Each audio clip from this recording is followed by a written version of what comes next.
to the Knights from Mount Michael. At this time, we would like to introduce the starting lineups for the visiting Knights on offense. Number 2, Sid DeMayo. Number 5, Matt Sartnicki. Number 9, Cliff Roepke. Number 10, Drew Thornton.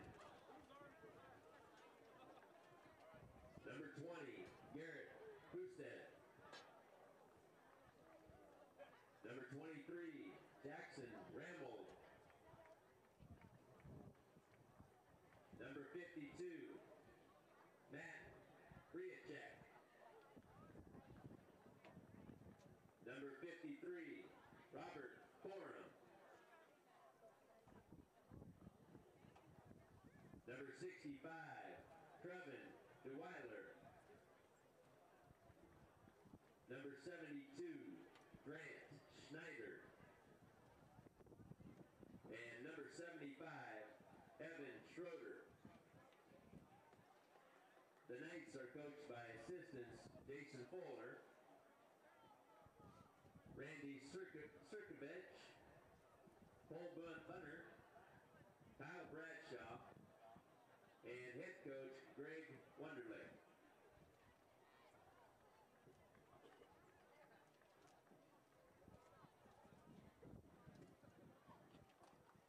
And now the starting lineup for the Badgers on defense tonight. Number 8, Jake Dolinsky. Number 9, Ashton Schmatter. Number 10, Jace Miller. Number 12, Cooper Prosaski.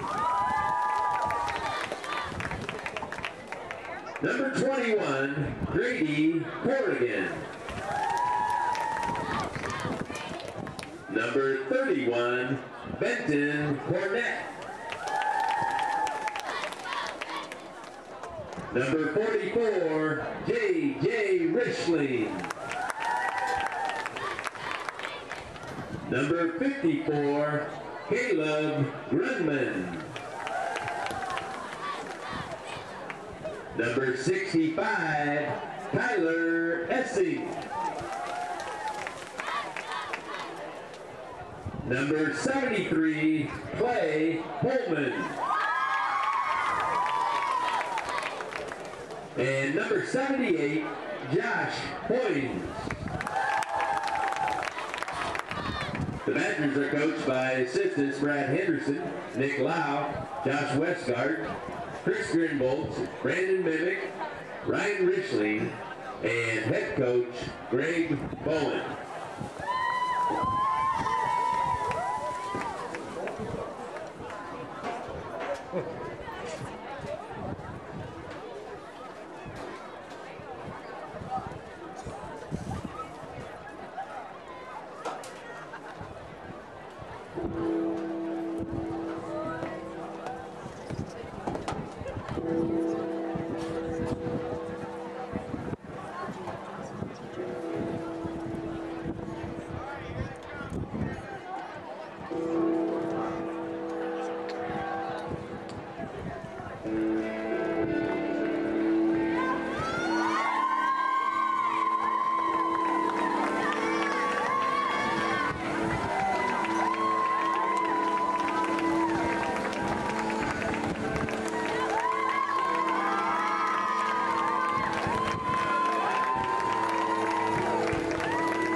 us to the regular season finale here for Bennington and Mount Michael.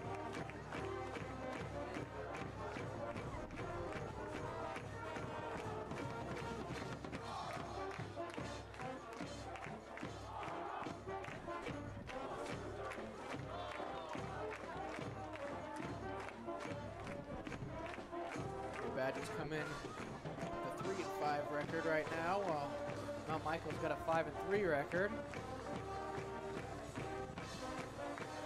Yeah, record-wise, looks like Michael has a little advantage, but seeing common opponents and stuff like that, I think it's going to be a close game. So a real good game here to finish off the season and go into the playoffs. Yep, Mount Michael's third in the district wildcard points, and Bennington's fourth. Take a step back for the national anthem. By the Bennington High School Marching Band under the direction of Mr. Chaz Fonda.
Yeah, looking at before the game, we're kind of going over the probabilities.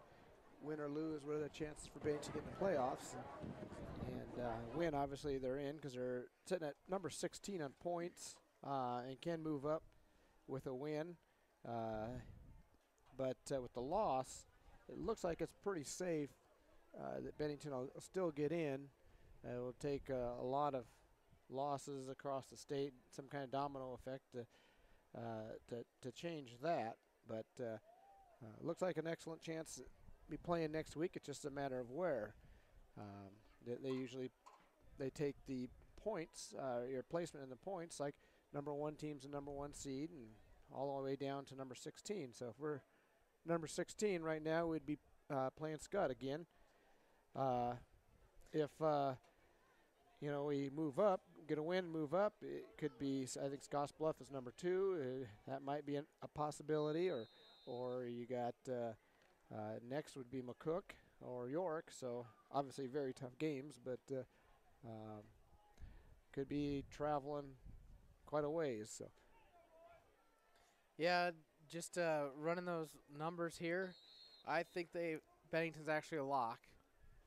There was one set of dominoes that could have fallen where Hastings and Northwest would both have to win their game tonight, but they play each other. So that's not possible. So I don't think. And in a tie, did you figure that one out?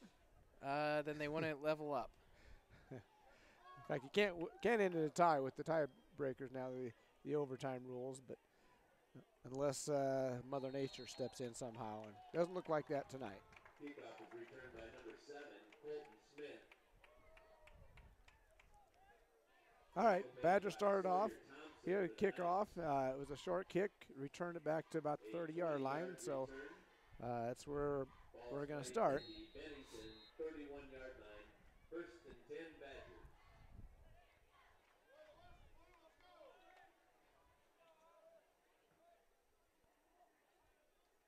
Oh, we got a fumble right away.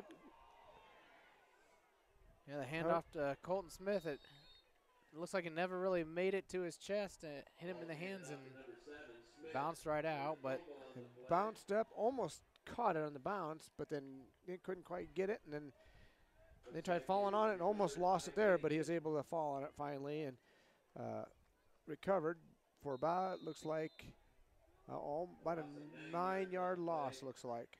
Second down for the Badgers. So that second and about 19.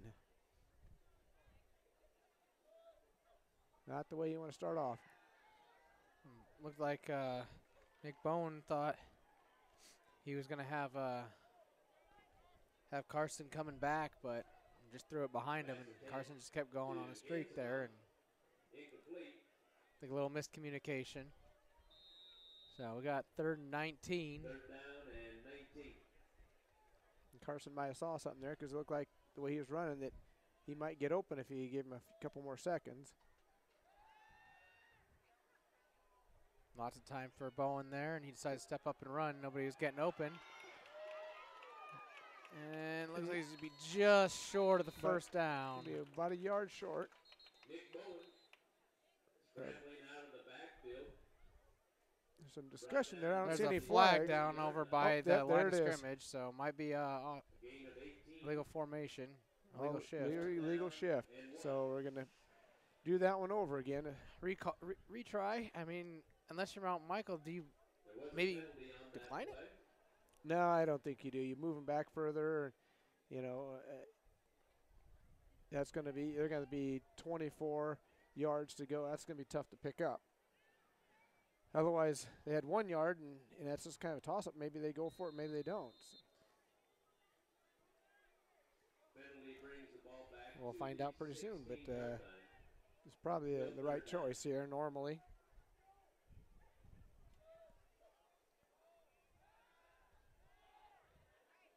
Little screen there. Off to Trey Kinkle there. And he gets about the original line of scrimmage. So 4th down and 10 for the Badgers. And go ahead and punt it away. A 14-yard gain. 4th down and 11 for the Badgers. So not quite the way you want to start if you're Bennington here. Yeah, Benton back for the punt. A low punt, but it's going to bounce. Got a nice bounce. Oh, they almost touched it. About a 30-yard, 35-yard punt approximately. Got a decent bounce that helped out. Benton was punting into the wind, so that was going to be a tough one anyway. But Benton usually does a decent job of punting, but maybe he's trying to play the wind and get a lower putt and bouncing that thing.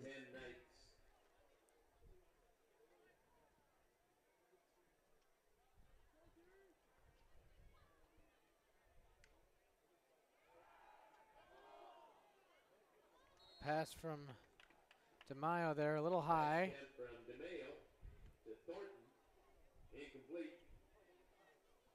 2nd down.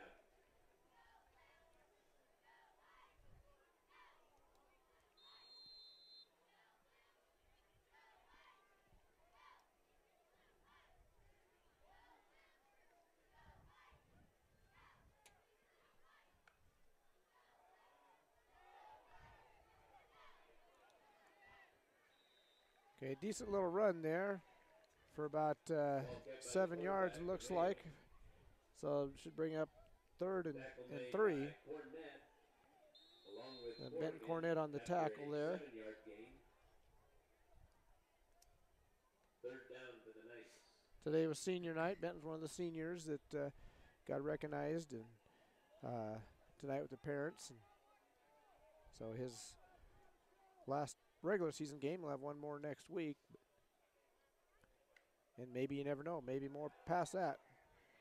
We got a big run up the middle there. The fumble there at the end, and it looks like Bennington's got it. Yep, Bennington picks up the fumble, and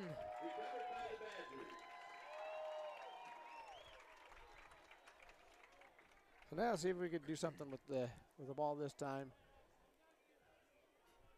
Don't start off with a penalty so that we can, or a fumble and a penalty.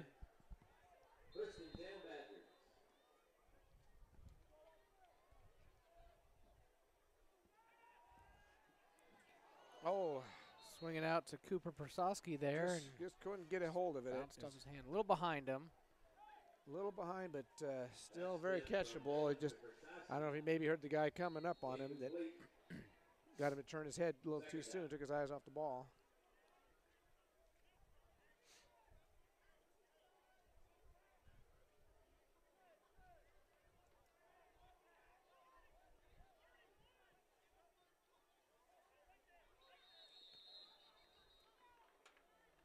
Probably somebody procedure the way it looked.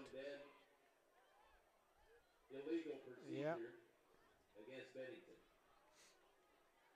Just not starting off real good right now. If they settle down and get to playing. 5-yard penalty brings the ball back to the 32-yard line. 2nd down and 15.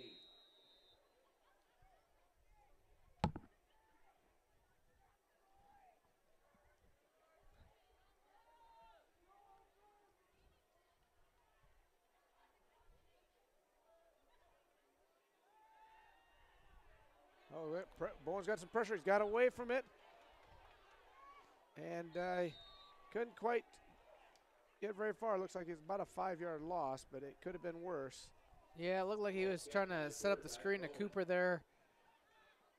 And had a lot of pressure. Not able to get a clean play off. I think a lot of times those linemen let them, they'll block for a second and let their guy through. They might have not blocked for half a second. You needed to wait, hold that block just a little bit more, and then let a guy through. But didn't get time to set up that screen. Back to pass again, and this time it looked like it was design draw. About a 1 or 2 yard pickup there. It'll bring up 4th down and long, so we're punting again. Been dropping back a lot, the pass. I don't know if we've really seen a run yet. If the coaches see something out there where they think that we could pass on these guys, but we haven't seen any runs.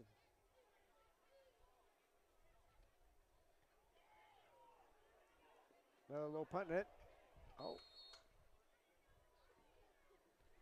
Fair catch is called by the Knights. Looked like for a second there the guy back catching that punt, he kind of bobbled a little bit, thought maybe there'd be a fumble we could jump on, but he got back on top of it. And so now they start out on the Bennington 46-yard line.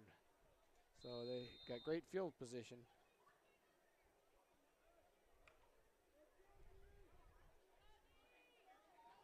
Last time they were able to get a first down but fumbled. So hopefully we can get another turnover or slow them down a little bit, because they seem to be moving pretty well. Pass up the middle there. Right about just past the first down. Pass complete. DeMayo to number 5. Start, Nicky. Well, today we should have better camera work. We increased the budget and got a camera person here to do the camera and for us, and instead of us, because we kind of stink at it. And we get too much watching the game and trying to call the game that we don't turn it. You miss some plays, so we got something here to do the camera. Increased the budget by 30% and added a camera person. 30% of 0, still 0, so bottom line met.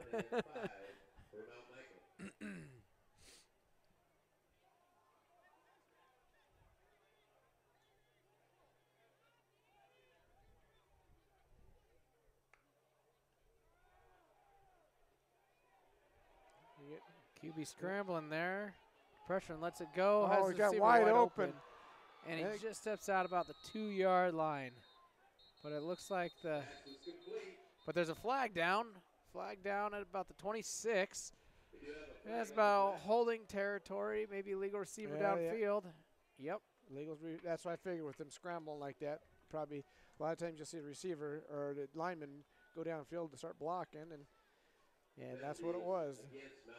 So that was very fortunate because that guy was wide open down there and got it down to the 2-yard line. He could have scored easily, but he couldn't quite keep his balance there.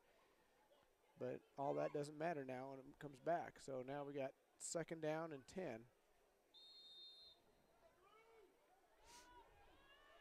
Fortunate break for the Badgers is Zribnicki there found an opening in the coverage. A big hole there off tackle. Gained about 8. Jackson rambled there. So what was that name you called it? Zribnicki? Zribnicki. I apologize if I butchered it. I hope I got it right, but no guarantees. Zarbanicki. I don't know. It's a tough one, but let's call him Matt. We're not quite professionals yet. I know that it's like Mount Michael looking to set up the screen and a little high. He was under pressure. Pass attempted from DeMayo. Yeah, Kirk Herbstreit doesn't have to worry yet, but he's probably getting a little nervous if he's watching us. So. Bringing up 4th down and 2.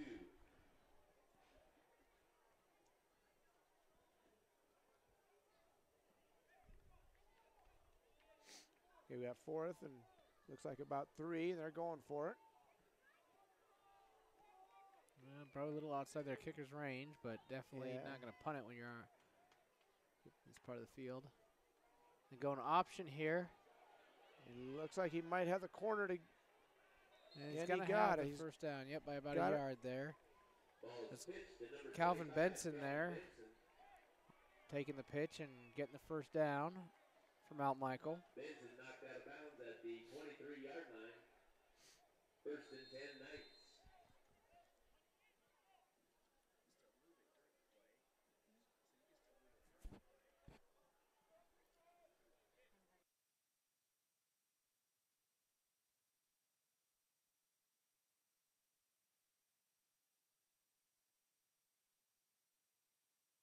Back, he's got a guy open, and looks like about the 3-yard line.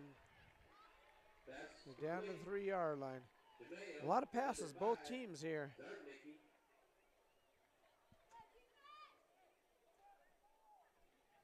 Ball's placed at the 3-yard line. 1st and goal, Mount Michael. So 1st and goal on the 3. Badgers need to have a big stop here, or some kind of turnover. And he dropped it. Looked like he had a guy open and he hit him, but it was a nice pass, but he couldn't hold on to it. Yeah, Badger hit him about the same time. For Thornton there.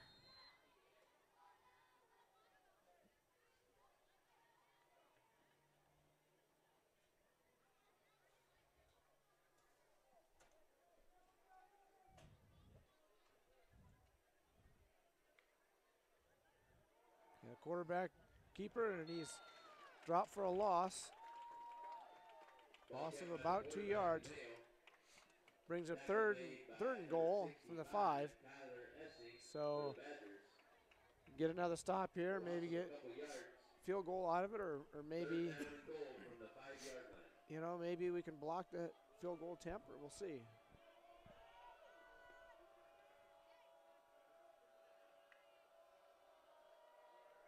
Little trick play here. Wow. It's a reverse pass back to the quarterback. The quarterback scores a touchdown. It's DeMayo for the quarterback for a touchdown. To DeMayo for the 5-yard touchdown pass. Kind of look like almost somewhat like a jet sweep, reverse, throw back to the quarterback.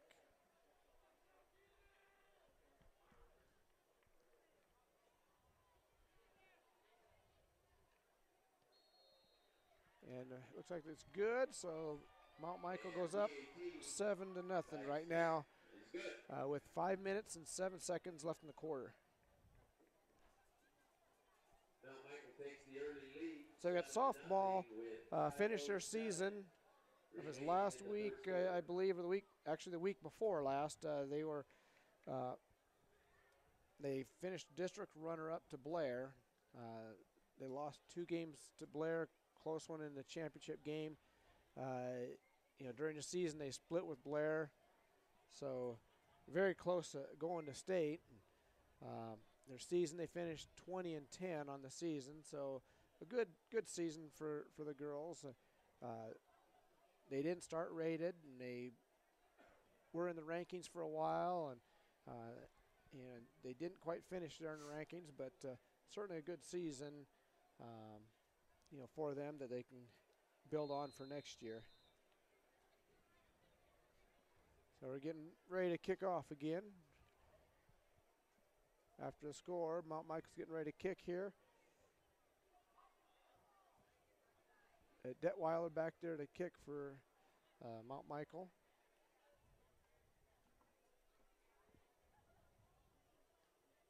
Okay, Jace Miller back to receive. But that's not going to Jace. Got Colton Smith taking it.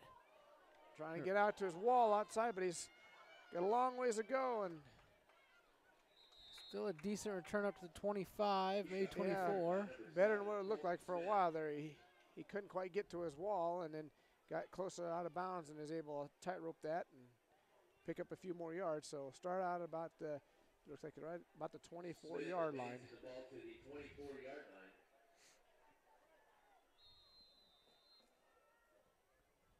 First and 10, Bennington.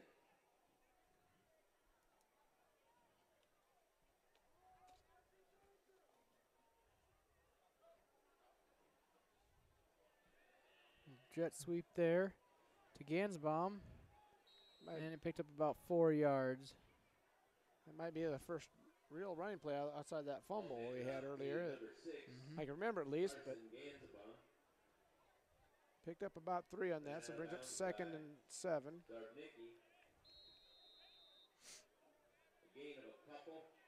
Just haven't been able to get our offense going. We generally we've been having pretty decent success in offense, against all the teams, even some of the better teams, but just can't quite get it going. This time Smith takes the sweep, and looks like he's just past the first down.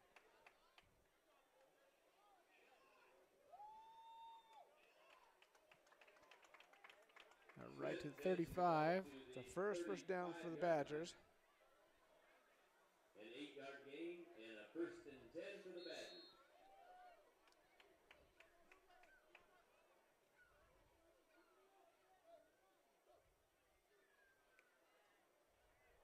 Oh, you don't run backwards on that. Yeah, we got about a loss of 4 there from Carson, and he lost a little ground there, and those kind of runs you don't want to lose ground, because if you do, a lot of times ends up like that, a loss. But it's kind of tough because they were getting some penetration on that side. I know he's trying to finish the play, but you just at some point you got to look and just cut it up and get what you can. So back to pass Bowen there. They got a screen. And back to about 3rd and 8. From Bowen to Kinkle. Yeah, Kinkle picked up about 6 there, so 3rd and 8's a little bit more manageable. 6-yard gain, 3rd down and 9 for the Badgers.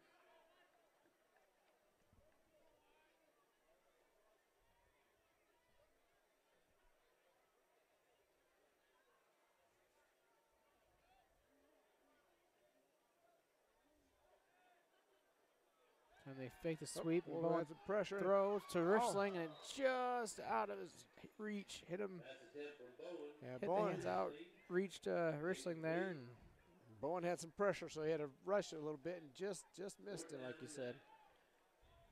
It'd been a nice gain. Probably would have been a first down if he had hit him. But yeah, a little room to run after the catch. so we got Benton Cornett back to punt again. Last 2 were a little low, so maybe we can get nice punt here and get the field position flipped a little. There's a good punt. That's a nice one now. Yeah, the wind seems to have died down here, and so Yep. he took advantage of it, and There, nice coverage there by the Badgers. So Mount Michael's going to take over on their 33-yard line. About 3:11 to go here in the first quarter.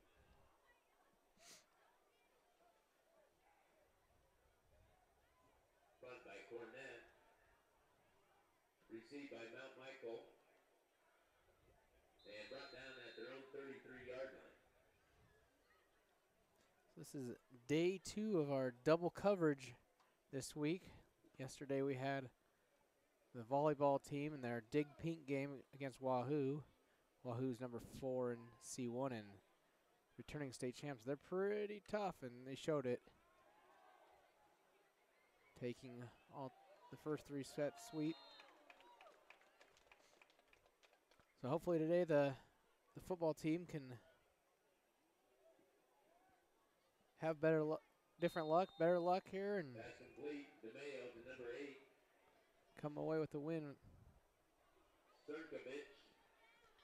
They picked up 3 on that last play, so it gives them 2nd and 7. That trips out to this side.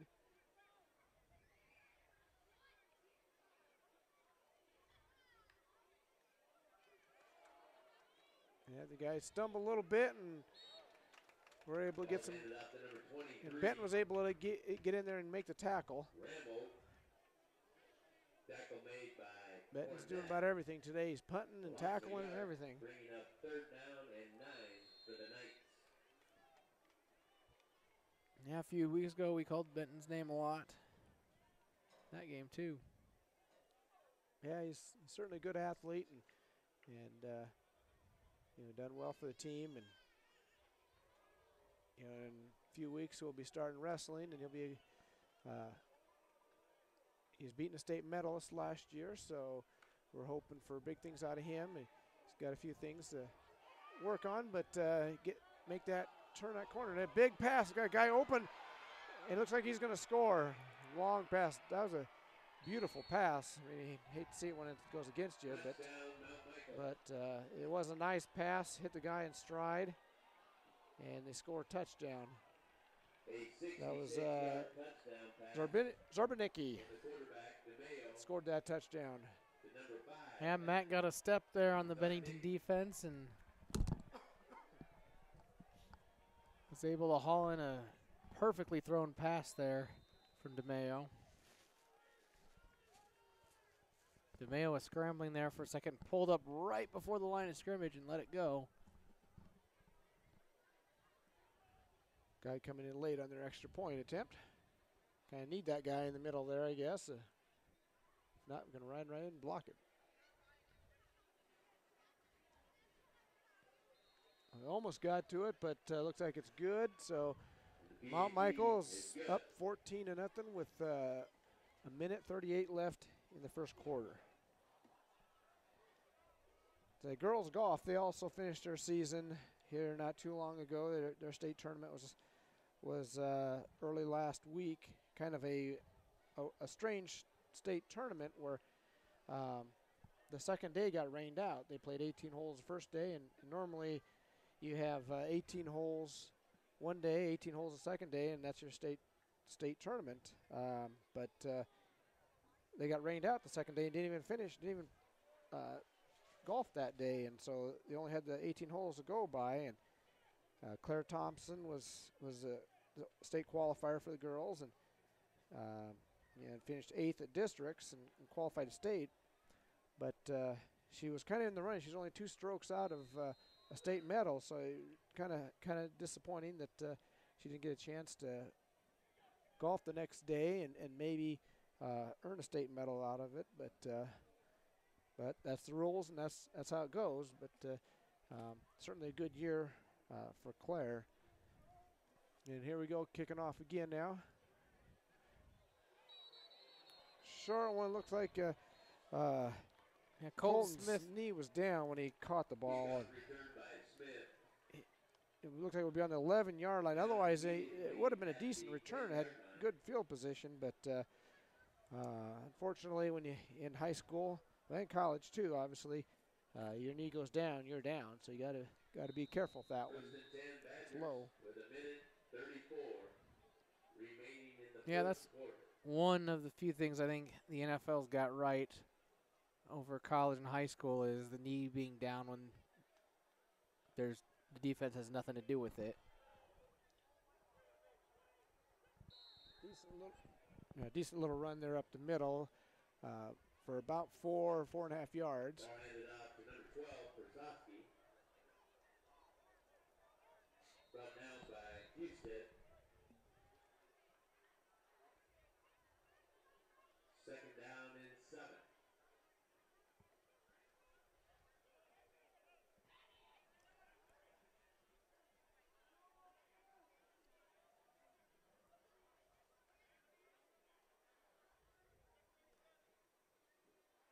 Kind of a cool night here. It was a beautiful day. Oh, looks like they were taking too long. And we got to delay a game here on the Badgers. Delay of I was game saying it's against the starting to Badgers. cool down out here. It's not bad. It's probably still in the 60s, but beautiful day today. Sunny and 70s. Got up in the 70s, about 71 or 72, and a little breezy, but calmed down and it's cooling down. So they got a nice little run going and got some of that back, or a bunch of that back, and plus. So Looks like we're about 2 yards short of the first down here. so that was about a 10-yard run there. Houston. Badgers should be able to get one more play off here 2 for the Badgers. before the end of the quarter. At 3rd and short here, so hopefully we can pick up the first down. I think we only got one first down so far this game. Gonna have to hustle to get this play in. You've got 12 seconds left and counting. Going back to pass there. Oh, and behind him, that'll bring up That's a 4th technical down and about to 3, and Oregon. got 5 seconds left. So we'll punt it. 4th down. Fortunately, the wind has died down quite a bit because we were punting into the wind earlier, and it's almost calm right now. Flag's not moving very much. A little breeze, but nice to punt with the wind at least. Benton's last punt was good, so hopefully we can get another good one off here.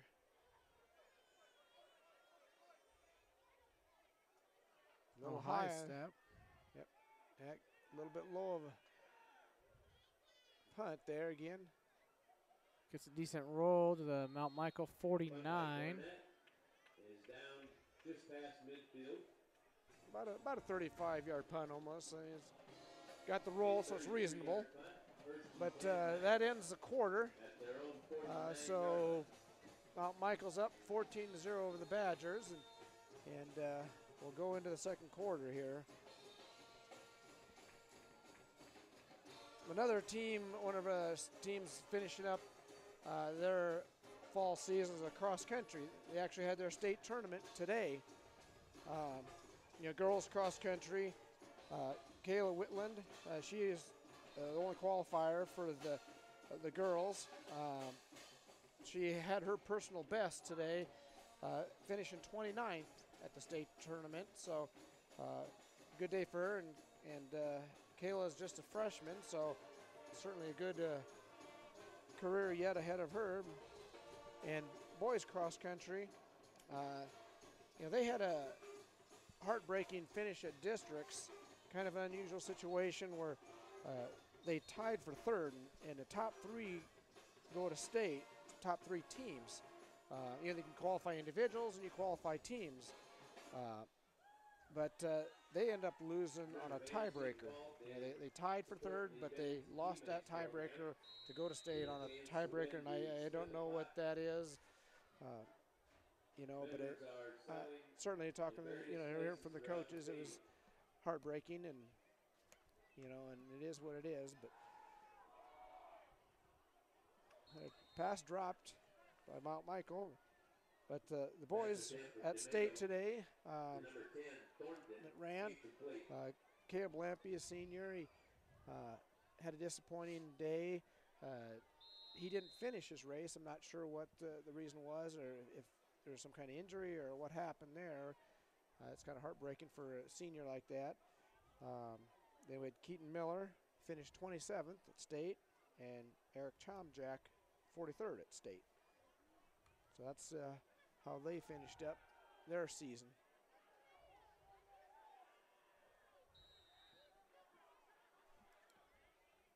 Quarterback picked up looks like about 8 yards on that run there. By the quarterback, the male. Tackle made by Corrigan, along with Schmaderer. 3rd down and 2 for the Knights. See if we get a stop here and hopefully get some kind of return on the punt.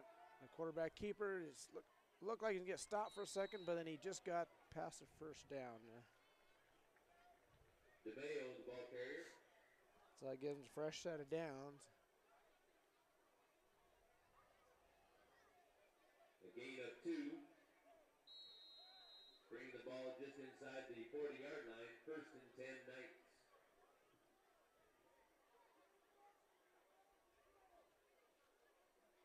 Mount Michael goes empty set, and the high snap. Oh, and Badger's going to, we had a chance to get on the ball. And instead of diving on it, they're trying to pick it up, and it looks like Mount Michael's going to get the ball back. Yeah.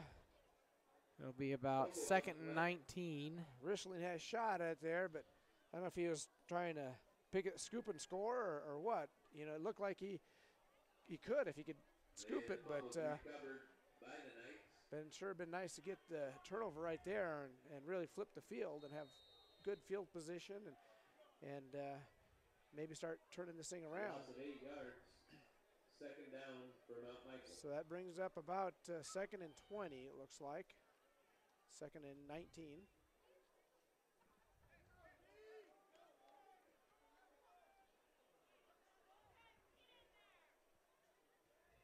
Mount Michael's got 3 receivers to this side. And Another high snap. Another one. This is a big loss now. Oh, and he kicks it.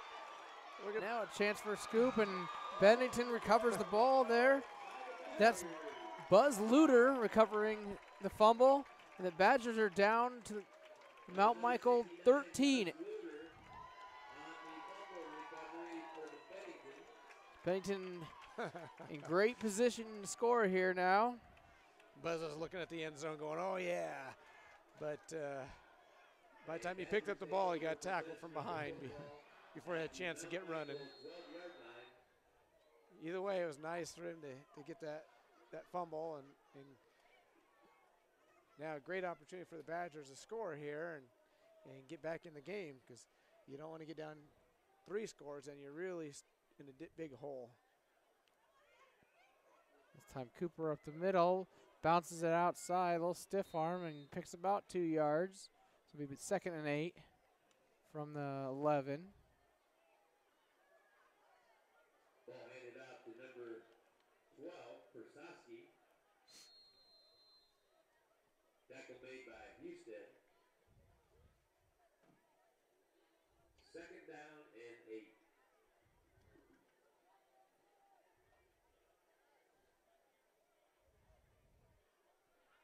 That looked like an option, and Bowen keeps on the option. He's going to score. Touchdown, Badgers. Touchdown, Badgers. I think he copied you. I think so too.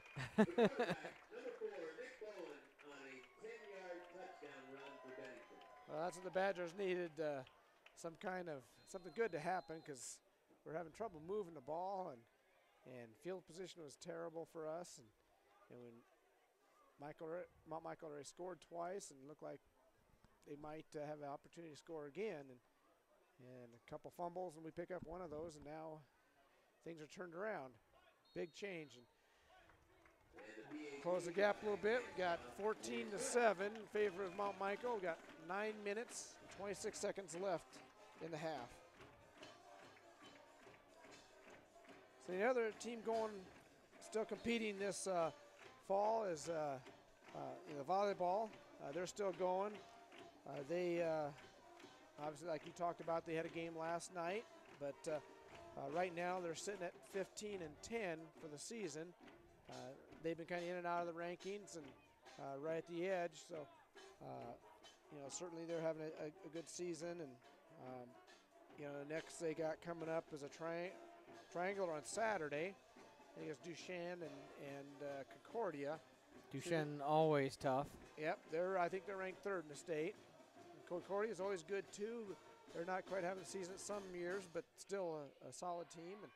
And then next week they got Waverly on Tuesday, and Waverly's, you know, I believe they were conference champs this year and ranked pretty high, so that's going to be a tough one. And then they go into sub-districts on October 30th. Got a decent run there for Mount Michael up to about the 29-yard line. So they'll start with good field position. That triangular tomorrow is at Concordia, just down the road from Bennington here. So not quite a home game, but surely everybody can get out there and make it feel like a home game for the girls. And Bennington's in a tough district for volleyball. They're they got Scott, I believe, in Elkhorn South. You maybe look it up. I know they got two real tough teams there that you know, they're really going to have to play well to win their district. But one thing of volleyball is they got you know, sub districts, and then they got districts, and I believe that by points, the top 16, or it just depends on who wins the 8 district champs, I believe, and then the next, you know, 8 wild card points go into a district championship game, and so you know, they still, you know, they may end up 3rd in their district and still play for a district championship. Just how it's set up, and there's a big run, big hole for Mount Michael, and big run.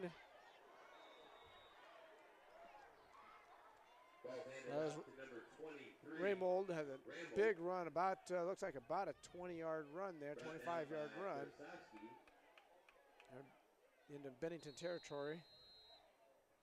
But anyhow, how that's set up in volleyball, it's nice because you know, like a situation like that, you got 3 good teams in the same district, you know, and you still have a chance if you're the 3rd best. I mean, sure, you can be 3rd best in one of the top 8 teams in the state, and you end up not able to go. But this way, they can. They have a chance at least. You know, and who knows how the points will end up? But you know, Bennington certainly they're in the top 16. I think they're around 14, 15, around there, sitting in points. So, and with their strong schedule, that should help. A nice tackle there to stop Mount Michael just short by, it looks like it's about a half a yard. Oh, they gave him the first down. Tackle made by Delinsky. Yeah, volleyball sitting 13th right now in points. Elkhorn South leading on points, also in the sub-district. Like I said, Elkhorn and Omaha Skutt. Skutt number 2 in the state. So, super tough district, or sub-district.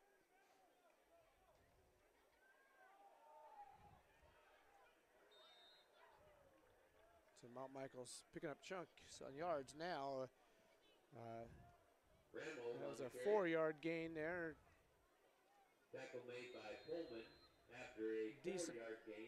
Decent first down for them, but we got to slow them down somehow to stay in this game here or get our offense going. There's the pass. Yeah, once again, Matt out there is pretty open. Had some soft coverage. Just a short. From DeMayo. Looks like he's got the first down. First down by about a yard. Knocked out of bounds by Miller after an 8-yard So it'll be about the 19-yard line of Bennington. We got 7 minutes and 10 seconds left in the quarter, so still a lot of time left in the quarter, but we like to get a stop here and don't let them score. So we can see if we can make something happen. Low snap there, but he got it. Looks like it's got a lot of pressure.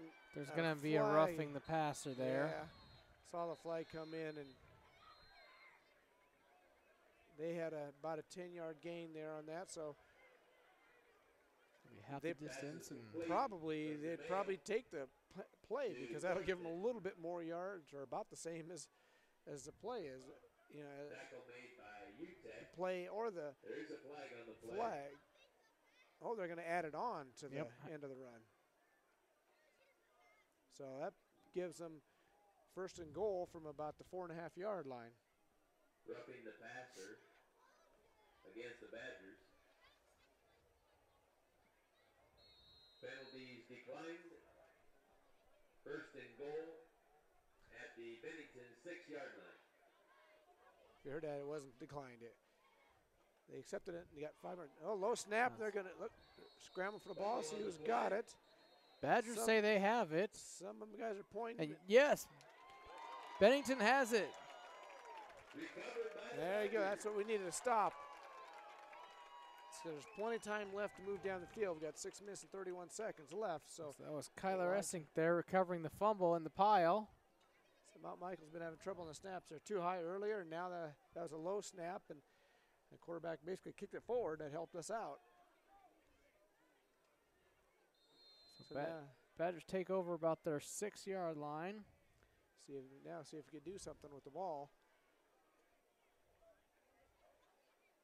We just haven't got our offense going like we normally do, and just maybe I picked up maybe a yard there on that run up the middle.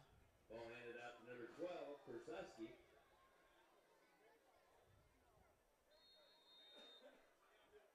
A short gain on the play, 2nd down and 9.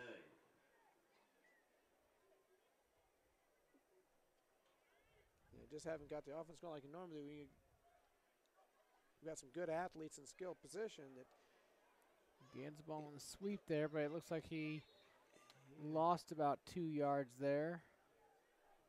Carson gains the bomb, the ball carrier.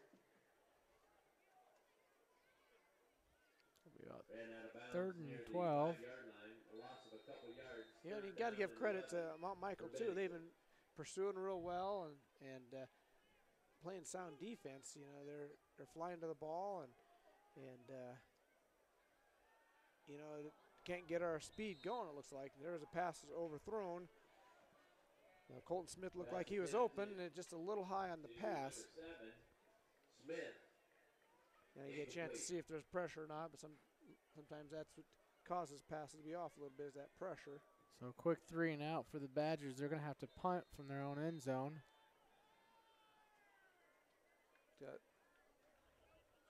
Going with the wind, but there's almost no wind. But we'll see if Benton can get a nice punt here. Good snap. Decent punt here. And that Bounces got a about little the bit of a roll. 40. Yep, nice roll there. So what was Mount Michael? About a 42 or 3 yard punt there. Not a bad punt, distance-wise, but Yeah, I mean, even though they didn't get anything, you can take some win out of that, stopping Mount Michael with 2nd and goal there, and yeah, it looked like taking over about. they were going to score. I mean, they've been moving it pretty easily, and being on about the 4 yard line, it was looking like they're going to score. But now, at least we knocked them back to close to the 50, and hopefully we can get a stop here, or maybe a turnover. We'll take that.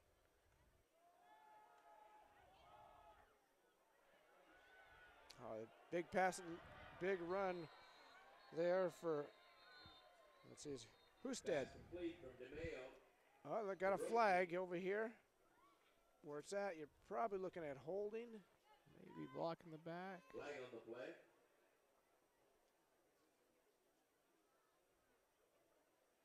Officials are discussing it. Michael's back here huddling or kind of mingling around like it's against them. So I'm bringing another one in. Talk about it some more. do that, or talk about what they're doing afterward. Maybe they're going to the warehouse to grab a bite later. Just trying to figure that out. Oh.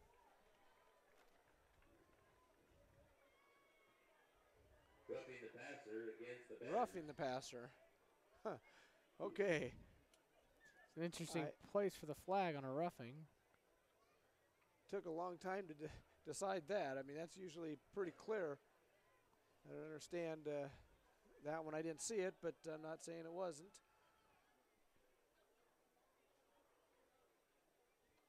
Usually that's pretty clear cut, and they call it right away, but they had to have some discussion.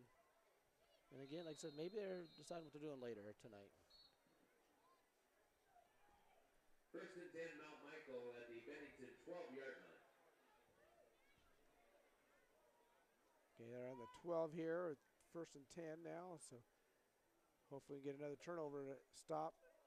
You know, honestly, I don't know what they're looking at. I watched the replay of that, and the quarterback was never touched after he let go of the ball. He was 5-10 yards away from anybody. Huh. See, we got replay up here. Craig, you need to talk to these guys out here and say, hey, we got replay. We'll do the replay up here and let you know what the call should be in. And, give the red flag to each one of the coaches so they can challenge and play, and we can get her done. Yeah, bring a replay to high school sports. I'd love it.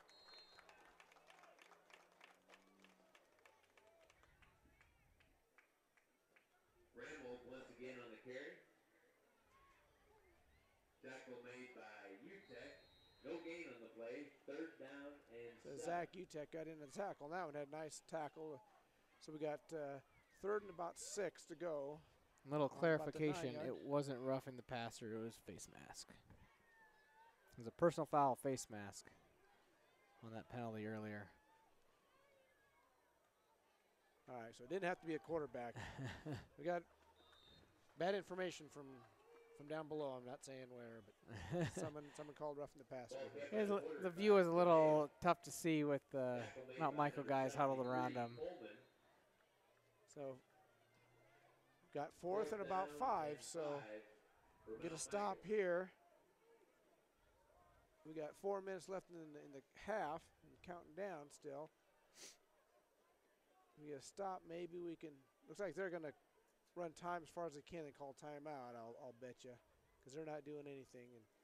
And they're starting to count down. There's less than 5 seconds left. And timeout, Mount so there you go, timeout for Mount Michael.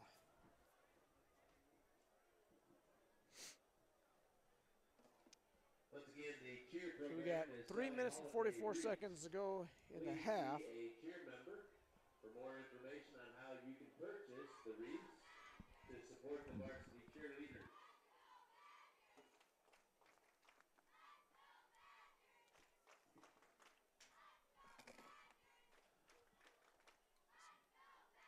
See, we got Craig here with all his fancy equipment and replay. There's the replay thing right there. So we know what the call should be. So the officials can't question us.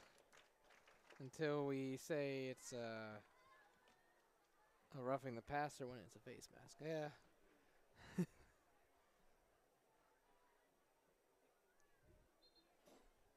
We were both looking away and didn't see the official call and heard it from below, but oh well. Way it goes. All right, 4th down and 5 here. See if we can stop.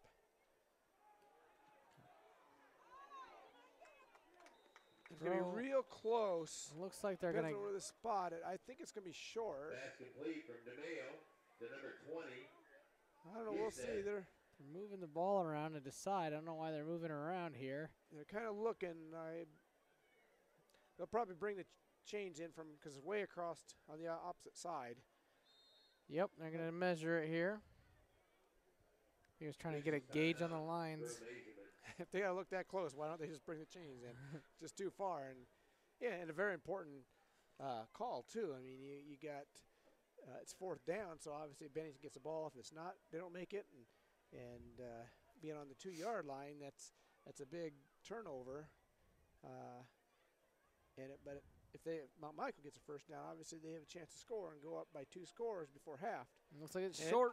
Just short. The Badgers got it. So nice stop for the Badgers to keep themselves in the game, and that's what we need. It's twice now that they were down within the 5-yard line that we've stopped them. So that keeps us in the game, and we got the athletes, and if we can get the offense going, there's no reason why we can't score a lot of points. But we got to keep Mount Michael from scoring. you know, we've had trouble stopping them, but so far we got a couple of big stops, you know, within the 5-yard line there. So now 3 minutes and 38 seconds. See if we can get some going here.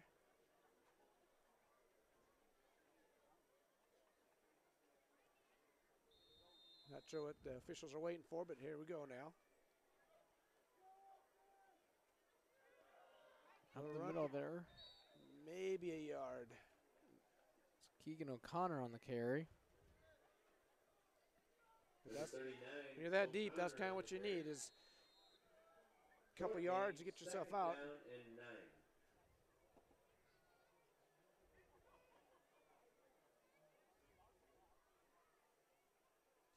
As Jordan Madden used to always say, when you're backed up like that, you need a first goal is to get enough yardage to.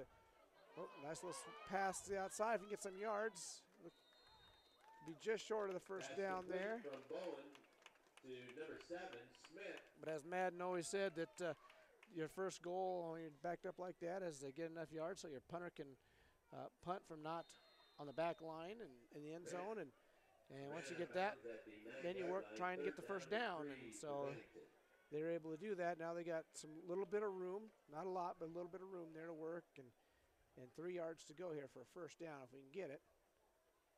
It's manageable.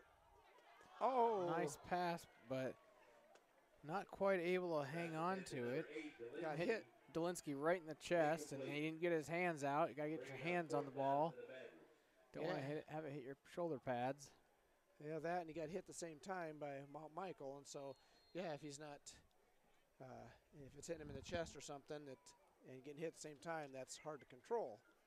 That's why you got to get your hands out and catch it with your hands. Benton's back to punt. He's about 6 yards deep in the end zone. Good snap again. Nice high punt there. Nice punt. He's getting some good punts here with the wind, even though the wind's kind of died down. But and nice coverage for the Badgers. Yeah, Zerbnicki there was able to catch it about the 41 and had nowhere to go. Zerbnicki. Punt was received by number 5. Zarbanicki. I don't know. Tackle made by UTEC. Zerbnicki, I don't know. There's an A in there. I think you're missing the A. First and 10, Mount Michael at the Bennington 40-yard line. All right, 2 minutes and 45 seconds left to half, so see if we can get a stop here and go into the half. Only one score down. There's a short pass. Kind of short hopped it to his receiver, so brings up 2nd and 10. Pass attempt from DeMayo, incomplete.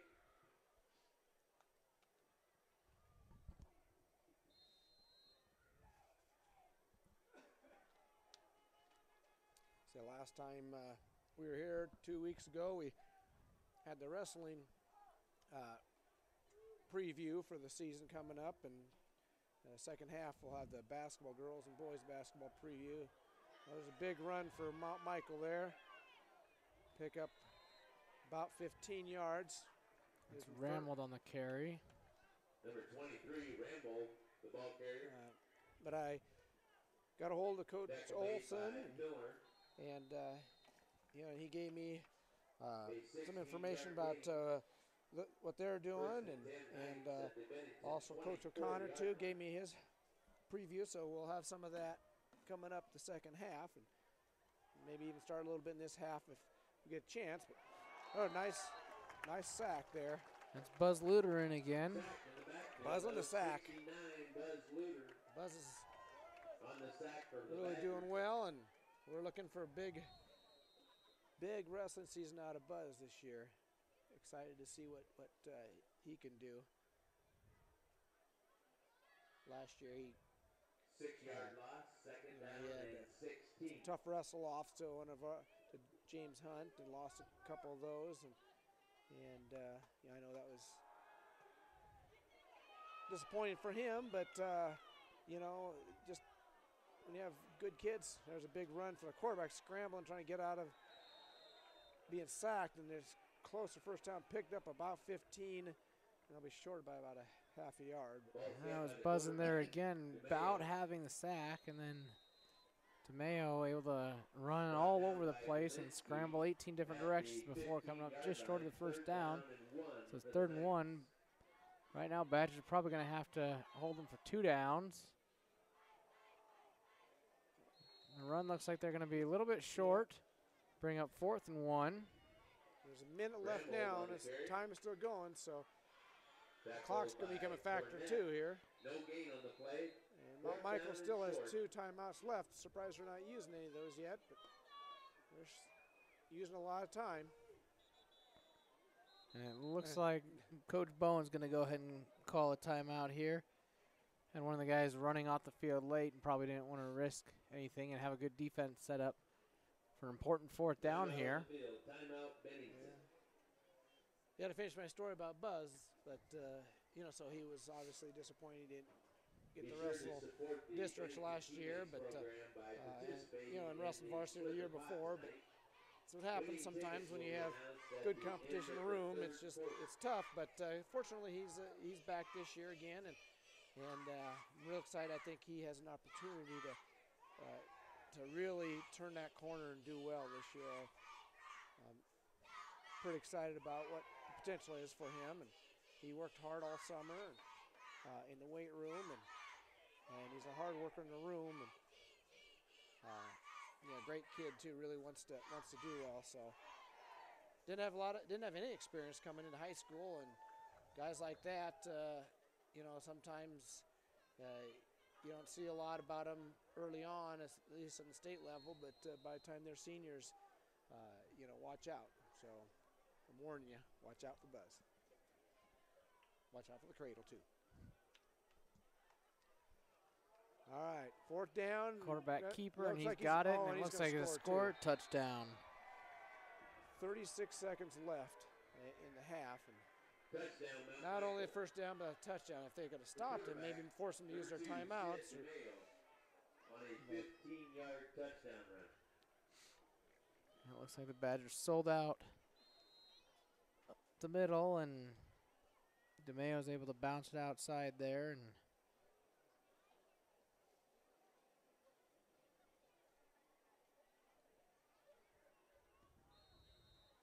that point after attempt is good. It's 21-7. 36 seconds left in the half here.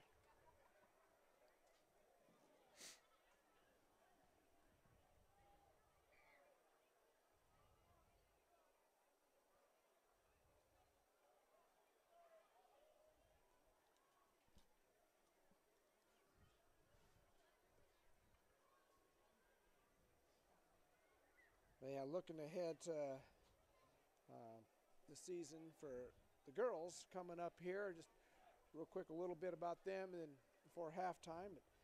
Last year they finished 11-11, right at 500. You know, they've been showing steady improvement the last couple years. Coach O'Connor's done a great job with those girls and puts a lot of time and effort into it.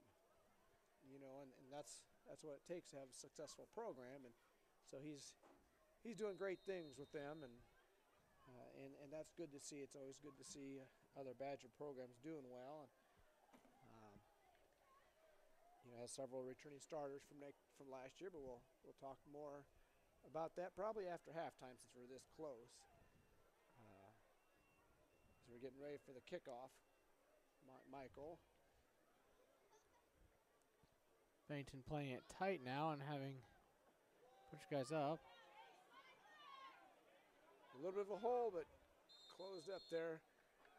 We still got 31 seconds left in the half, so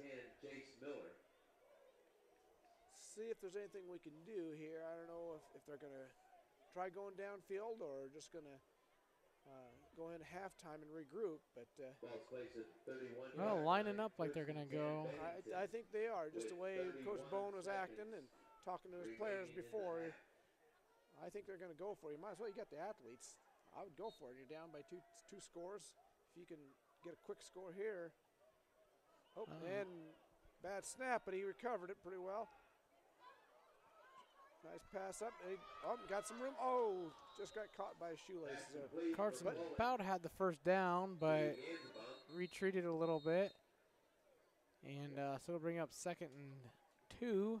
It's 17 seconds left. Coach Bone going to use another timeout there. Got 1 left in the half. So 17 seconds, you have 1, maybe 2 plays. Depends if it's tackled. I mean, you have to have, on the field, you're going to have a quick timeout, unless you get a first down, I guess, which probably will be short. But anything deep and a lot of running, you might run out of time if you get tackled. So 1 or 2 plays here, barring any penalties. Got 3 receivers down here, so we're probably going to go deep down here.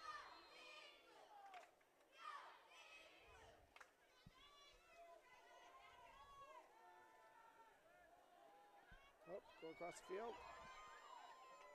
Get down, you want to get down quick. So,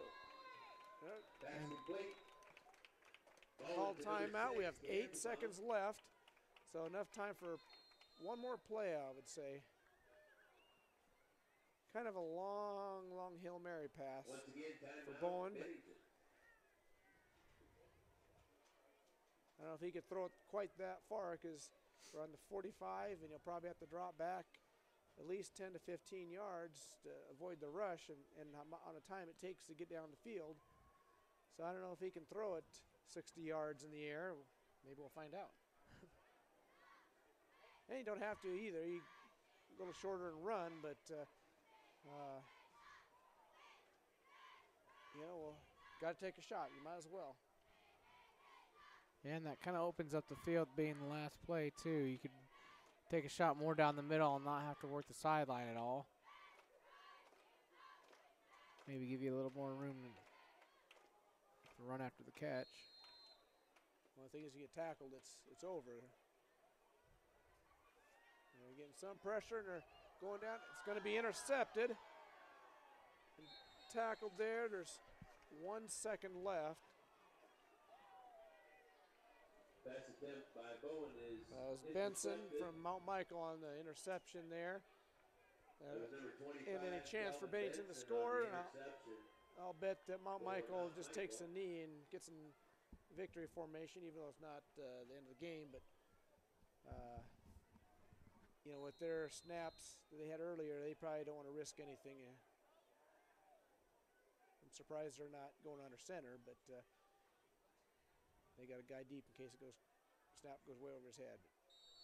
That'll end the half.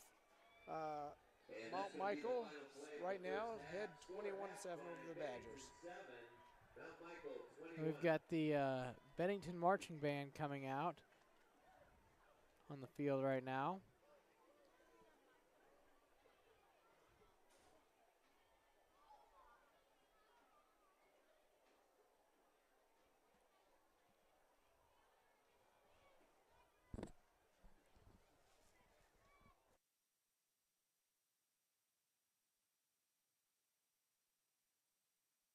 And do their thing.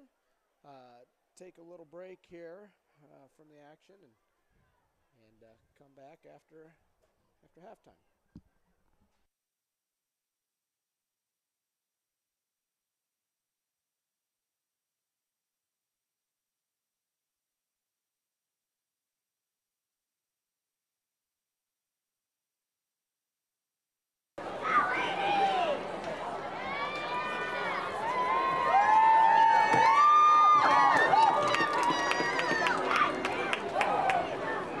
Fans, please welcome the BHS dance team. Captains and choreographers for tonight's performance are J.C. Turkelson and Hannah Pullman.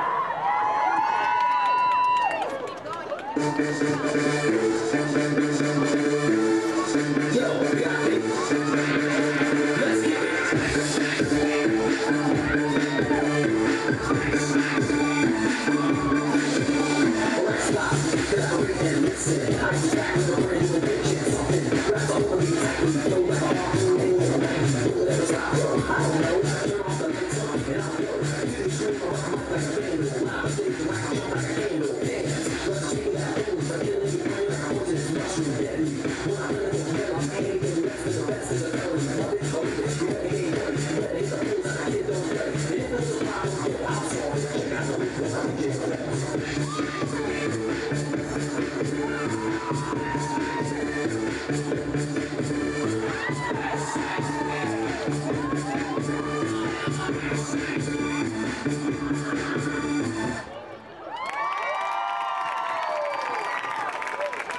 Let's hear it for the dance team. Great job, girls.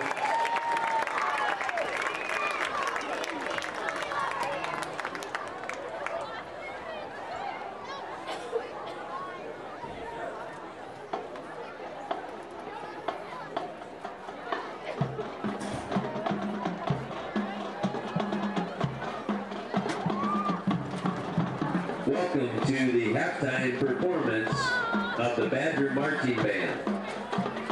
This evening, the band will present their progress for the 2018 marching show entitled To Boldly Go, which features selections from Star Trek. The band will participate in the Bennington Marching Invitational on the 6th, the LPS Marching Invitational on the 13th, and the State Marching Festival on the 20th. The band is led by drum major Grace Teschner and directors Chaz Fonda and Ali Palmer.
we would like to take a moment to thank our band seniors.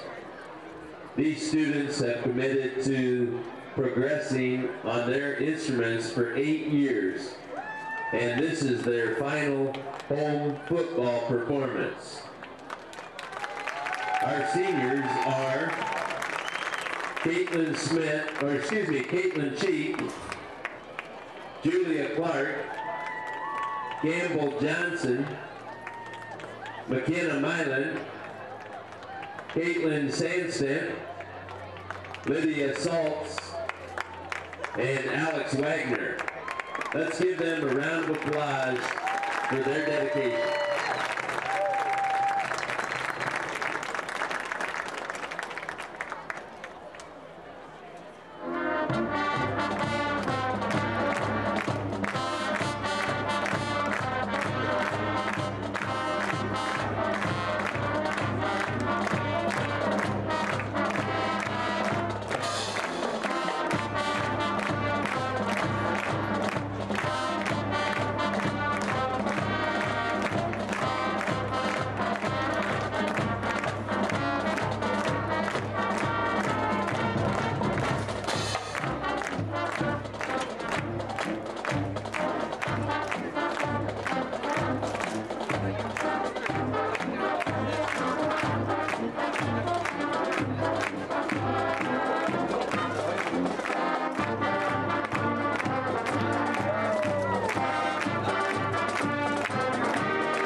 Ladies and gentlemen, the Bennington Teammates program would like to have you look at your tickets here in just a minute.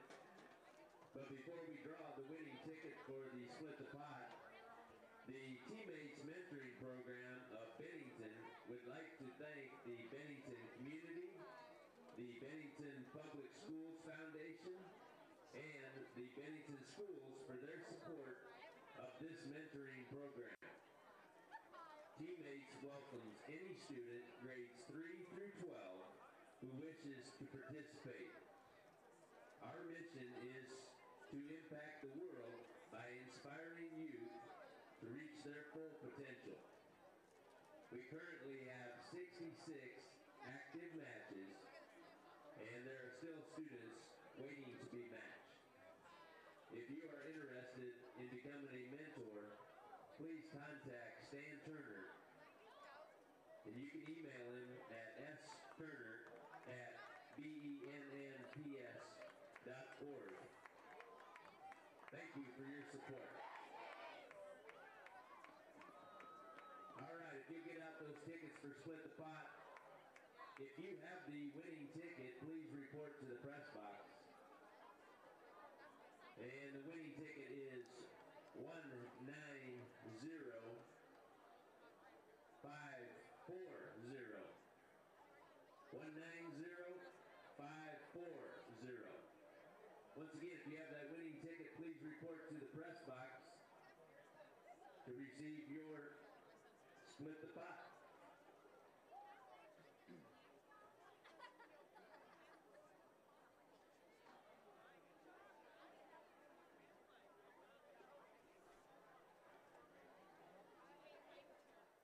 All right, so the teams are back on the field getting warmed up and about to kick off the second half here. About 2.5 minutes here. So Craig's kind of getting fancy with his cameras here. We don't quite have the pretty background that they have on the, we gotta the get network. Got to get our camera person in here. He's kind of shy, doesn't want to be seen. But we've been running the camera before and doing a bad job just because we're not good at that, and because we're watching the game and trying to track players and all that.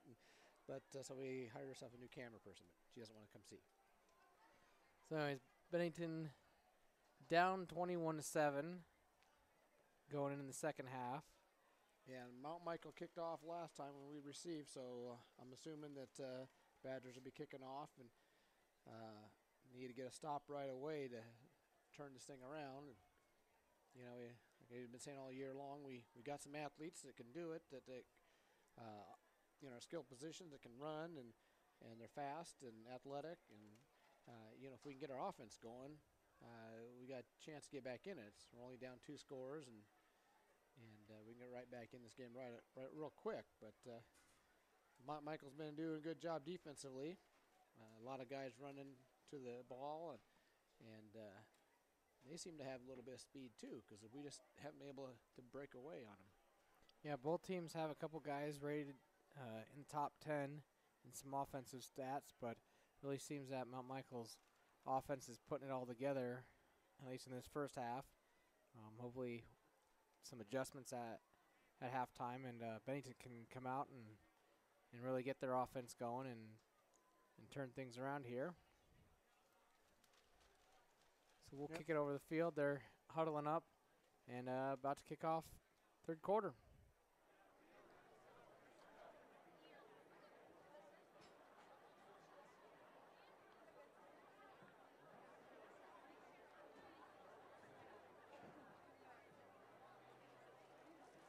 So before we get going, should be shortly. The teams are huddling, talking. So about 20 seconds finished out the clock, and we'll be going here. But so while we're waiting, back to what the girls, you know, based off of the information that Coach O'Connor's given me, they got 5 returning starters. 3 of them are seniors: Madeline Turner, Kylie John, Isla Rupick, and then juniors, Miley Preen and Whitney Wollenwaber. So got a experienced team coming back, and you know, 5 starters. That's pretty good off of an 11-11 team. You expect to see you know, improvements every year just based off of graduations and you know, improvements. So certainly should have a real good season, and you know, see maybe they can get themselves into the state. So here goes the second half kickoff. It's a short one. It's about the 15. Mount Michael's get a nice run back here. Be down about the 38. So they're starting off in great field position again, which kind of they've had all game. So it's unfortunate. Been nice to get a deep kick. You know, normally we've been able to kick it to the end zone. We've seen some games where we're kicking into the end zone, and just didn't get a good kick. I'm not sure what happened there. If it just but shorter kick and gave him a chance to return it. Give him great field position. So see if we can get a stop here against Mount Michael and get our offense going. So a quick pass out. Mount Michael gets about 9 on that, 8.5, 9. Pass is complete from DeMayo to number 20, Houston. It's Garrett Houston for Mount Michael with the reception. After an 8-yard gain, second down.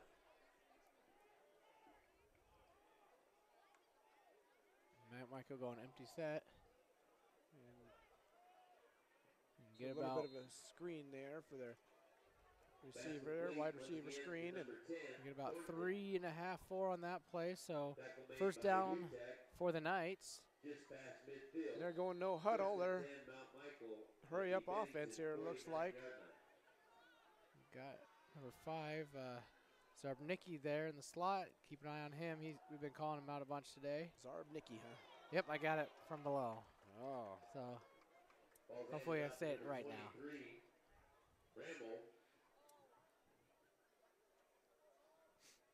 It brings up 2nd and 9 after the 1-yard gain.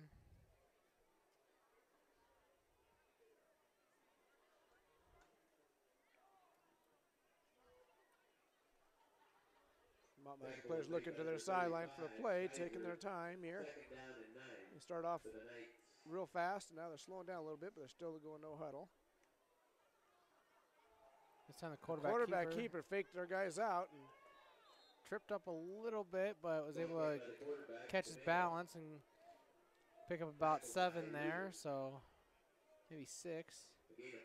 About 3rd and 4, looks like. Get a stop here and take the ball over. 540. If you have that winning ticket, please report to the press box. See Mr. Turner near the press box. So they're spreading their 3 receivers on the far side and 1 on this side, so they're spreading everybody out. Good. And they're going to hand it off up the middle. Oh, no, he's going to get the first down plus a few yards. So everybody looked like they're expecting a pass and hand it off. Ramold's able to slash up the middle and pick up the first down for the Knights. At the 31-yard line, 1st and 10 Knights. They're going back to hurry up again. We're snapping pretty quick. Benton under pressure there. He's going to get him. Looks like nice. Nice job for Benton Cornett. Could have lost about 1 on that play for the Badgers. DeMayo, the ball carrier. Ran down by Cornett. Say one thing, be interesting fact, this is the last football game on this turf. If you realize on the grass. That. On the grass. This last Bennington's played on grass for ever. New field turf going in. As soon as they're done here, they're going to start working on it and installing the new turf, so it's ready for hopefully sometime next spring. Ran out of bounds by Delinsky. Before soccer season kicks off? 3rd down and 9. I believe so. I'd have to go back to what they told us. I don't remember exactly, but I know there was talk about if they got in the playoffs, there might have to delay. But right away, because under the bond issue, they have a new parking lot going in by the school too. They need the dirt from the field. There's an incomplete pass on 3rd down, so I'll bring up 4th and about 8. So assuming they're going to punt, it's possible they may go for it where they're at because there's not going to gain a lot of yardage. Yeah, they're down about the 29-yard line, so it looks like they're going to go for it. Yeah. Huddling up this time, though, so. And really, with the way their defense has been playing and field position, that's probably not a bad idea for them. For us, it'd be a great one if we can get a stop here because it gives us better field position than what it could have been. A little pressure, and they're going to. Looks like it's going to be real close. Looks like they're going to give them the spot there for the first down. I don't know. It's going to be real close there. Oh, they're going to give it to him. Couldn't see where they put it down, I guess. This time, Kevin Delancey couldn't quite convince them to measure. Sticks were a little bit closer this time. Easier to see. That's too bad because I thought we had them short there about a half yard, but we don't have the best angle from up here where we're at. We're up the middle here, and they're nice. Stop there, Benton in on the tackle. A couple other guys helping out. It's like a gain of about 1. And Schmatter was in there helping out, and he didn't see the other. 2nd down and 9. They call him Benton and Buzz's name a lot. A couple of wrestlers.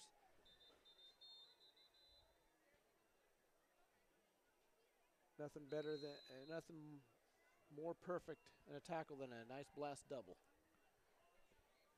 It's a perfect tackle. So we got the fade route out there and incomplete pass out to Rupke there. So anyhow, what I was talking about earlier, that they're doing it, putting in, from what I understand, in the parking lot north of the school, they need a flag after the play. Sideline warning on the Badgers. Okay, nothing, just a warning. But anyhow, the reason why they're doing the turf first instead of the parking lots because they need dirt from the football field over there apparently. So they'll start tearing out the dirt here and then install a new field turf. So next season we'll be playing on field turf. And that's something that's really needed. I know it's costs a lot of money, and some people say why. Just a second here. We'll get this play out first. Oh, pass wide open down the middle. Looks like Benson was able to break the coverage and really wide open there. So anyhow, I know some people may question why, but if you could tell on TV, but you can kind of see here and I'm sure on the field how beat up the grass gets. When we just had football only on this field, it has all spring and summer to regrow, and you could have keep some nice fields. But when you got soccer going in the spring and girls soccer, boys soccer, and then football in the fall, grass just never has a chance to grow, and so you spend a lot of money in that too. So one of the other things too is the pitch on the football field is a little bit different than the pitch of a soccer field. There's a little bit more of a crown in the middle of the football field versus my understanding the soccer field is pretty flat because they don't want the ball heading off towards the sideline, whereas you don't really have to worry about that in football. So once you get a soccer team playing on a football field, you almost have to start looking at either converting the field to field turf or changing the pitch. Yeah, and you really can't do that with the dirt, the grass field, because part of the reason why it's crowned is so the water runs off exactly. And so it just makes sense to go to the field turf. Yeah, you don't want any just muddy pits in the middle of the field if you have a flat field. Okay. Just real quick here on the girls too before we kick off again, and Coach O'Connor talked about some other returners and newcomers that are going to be helping their team out. Grace Tetchler and Taylor Sudluck. Taylor's a freshman, so going to get some help in a nice little return there. It's Trey Kenkel there going out to the Badger 40. He had a little hard time handling the kick, but once he scooped it up, he was able to get a nice return there for Bennington. So good field position to start for the Badgers. Let's see if they can take advantage of that. Yeah, being down 28-7 right now, early in the half. There's still time to come back, but time's run out. We really need to start making some things happen. And a handoff up the middle is for very little gain, but got hit in the backfield and pushed for a couple of yards.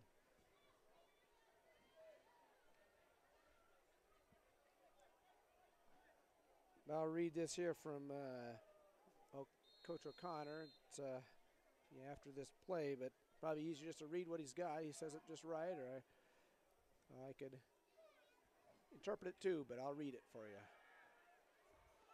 Good pass there. Colton Smith for first down. Yeah, Coach O'Connor says we're led by 5 seniors that have worked very hard in their 4 years. They're great leaders for us. Work hard and make every day competition to get better. We have one of the largest freshman classes coming in, and we'll make practice more competitive, and the girls will be able to compete for spots for each other to get better. Another nice pass there out to Grady Corrigan. He's going to be a couple yards short of the first down, but bring up 2nd and 2. Bennington's going and hurry up. Second, it's not quite as much. Which is a good thing. We need to pick up the pace a little bit to get some scores and get back into this. Some pressure for Bowen and not able to get rid of it there, and he's down back by the original line of scrimmage. Bring up 3rd and 10. Number 20, Husted.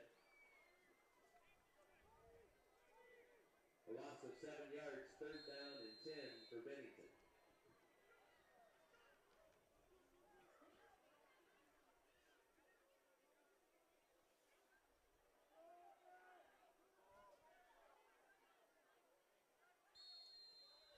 Like Coach Bowen's going to call timeout here.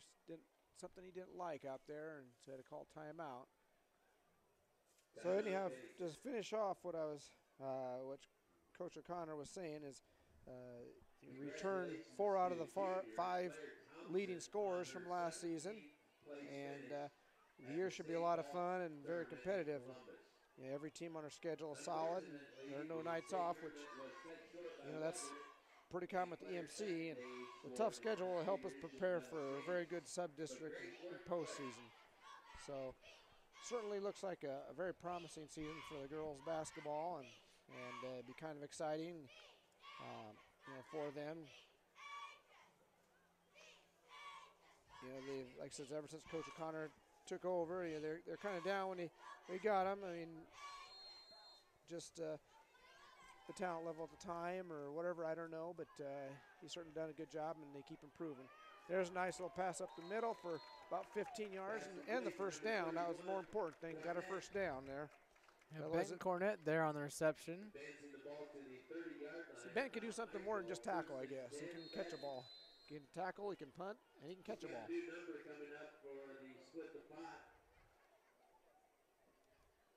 So if you'll get your tickets back out, we'll have a new number here announced shortly. Oh, it looks like a little confusion there on the play. Yeah, either running back ran the wrong side or the quarterback turned the wrong way, but kind of surprised there and end up losing a couple yards on that one, about 4 yards there. Second down, Badgers. Brings up second and about 14.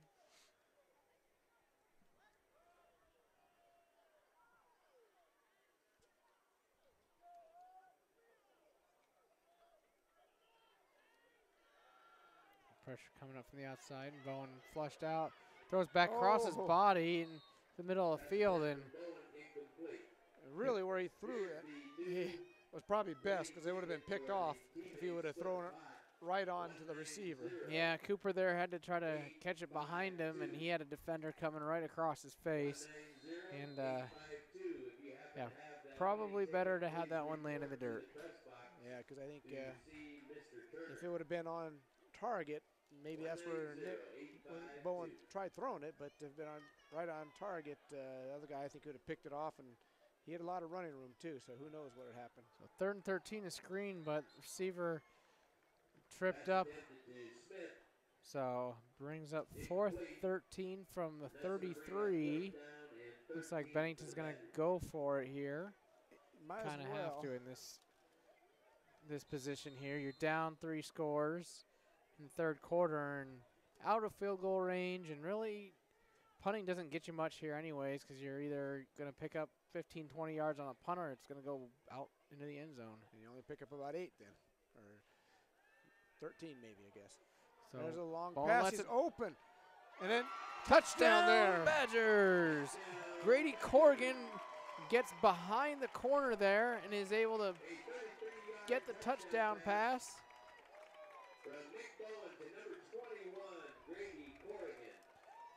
Corrigan had about 3 or 4 steps, and Bowen's pass he had to come back for it just a little bit, or slow up just a little bit there, but still able to haul it in and bring back the Badgers within 2 scores. So very productive 4th and long there. And Badgers cut the lead in half. So yeah, now it's 28-14 in favor of Mount Michael with 4 minutes and 41 seconds left in the 3rd quarter. So still time left, but we got to get some stops here. All right, so now on to the boys preseason and a season coming up. They got 2 returning starters, Cooper Prasowski, senior, Carson Gansbaum, also a senior. You know, some returning players that apparently got some time in. Nick Bowen was a junior, Grady Corrigan a junior, Tyler LeClaire sophomore, and Ethan Harding a senior. And he's got newcomers to watch, and this is interesting.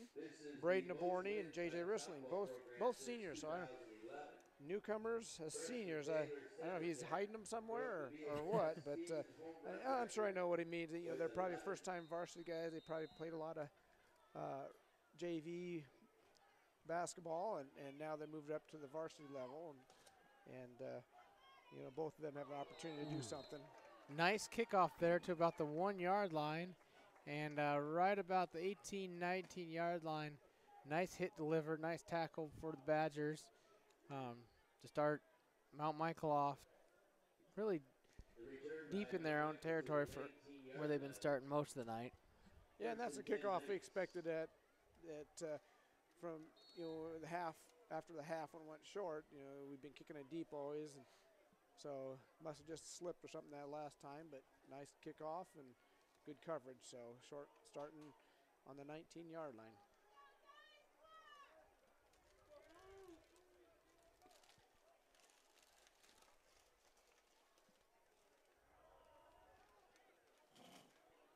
Run up for the middle, and guys are diving around. Ball hit the ground. It must be a fumble, and yes, fumble. Badgers recover it.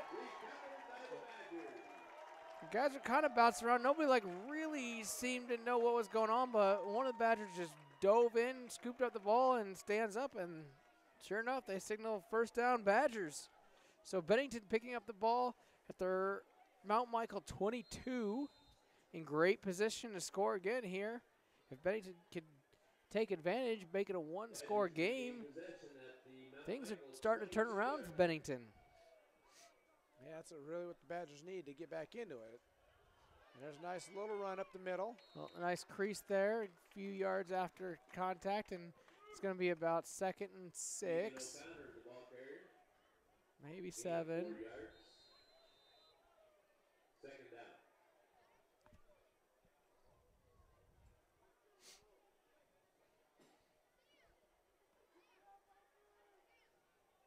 A nice deep kick, and then turnover puts us in great position now, and it's got to put it in now. Carson able to break one tackle. And he looks like he could score there. Oh, just like he's going to be just short. He's going to be down at the 2-yard line. He did fumble a ball right at the end, but fortunately he went out of bounds, and he might have been out of bounds before he lost it too. I think he was trying to switch hands to reach for the end zone and lost it, but down to the 2-yard line is 1st and goal. 16, 1st and goal from the 2-yard line for the Badgers. Going up the middle there with Keegan O'Connor. Looks like he's down about the 1.5. Keegan O'Connor kind of stumbled, otherwise I think he could have got in. He stumbled a little bit. So Keegan's coming out, and Cooper Prasowski's going in. See if we try again with Cooper. Yep, go to Cooper this time, and this time Cooper stopped just short, hit the wall just short of the goal line. Thought he might be able to bounce it in, but kind of got turned around. They hit the back of the lineman and kind of got turned around and wasn't able to get good pressure going forward, but just about a half-yard short. So Cooper comes out, and Keegan comes back in here. See if the Badgers tie down the middle 3 in a row. Just inside the 1. Go up the middle again with Keegan, and he's brought down about the 2-yard line now. So 4th down and goal from the 2. Like Calvin Benson from Mount Michael got in there, shot in there from the outside, and stopped him in the backfield. Lost about 2 yards there. You got to go for it here. I mean, you're down 2 touchdowns, so. Up the middle hasn't been working, so maybe we'll see something more outside and use our speed and try getting in there. You only got about 3 yards to go, so as long as they don't get any penetration, you got a decent shot. Bowen throws a swing pass out there. there. A chance to get to the corner. Race to the corner, and I think he's in. He's got it. Touchdown, Badgers. So Badgers have quickly brought it to within 1 score here. I say they got the athletes to do it. We just got to be able to make some stops on defense, and that's what they did. So Now we're within 8, and this extra point makes it within 7 if we can get it.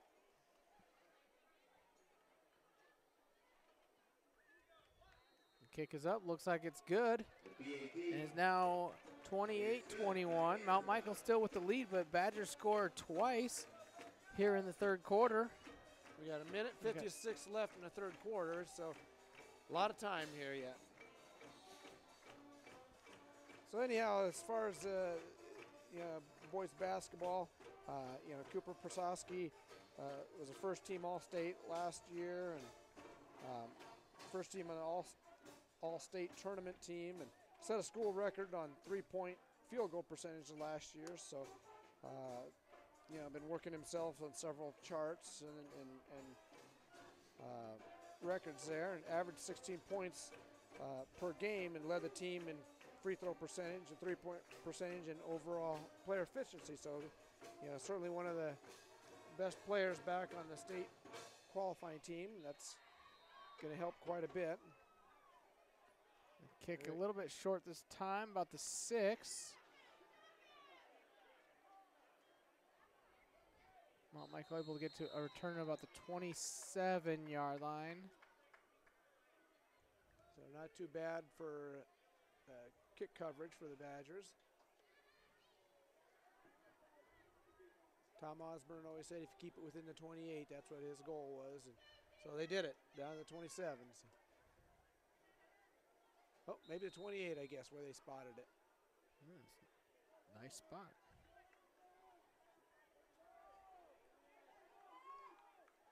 First and 10, Mount Michael at the 28-yard line.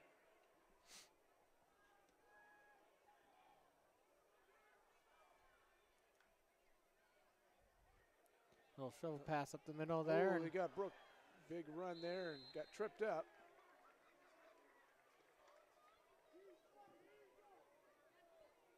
Pass complete to number 8. Picked up enough for the first down, so it's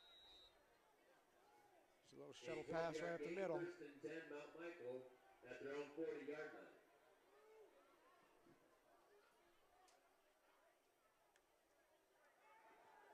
A little quick pass to the outside there. Nice and low. Looked like they got about 5, so bring about 2nd and 5 here. Yeah, they only gave him 4 in that, so makes it 2nd and 6, I guess. Looked like he was a little further. That was a good spot for us, but we'll take it. And maybe his knees down. Oh, big run up the middle there. They're getting big chunks up the middle on us. It's Calvin Benson again for the Knights. Bring him down to the Bennington 37. Number 25, Benson. First and 10. Knights going hurry up here.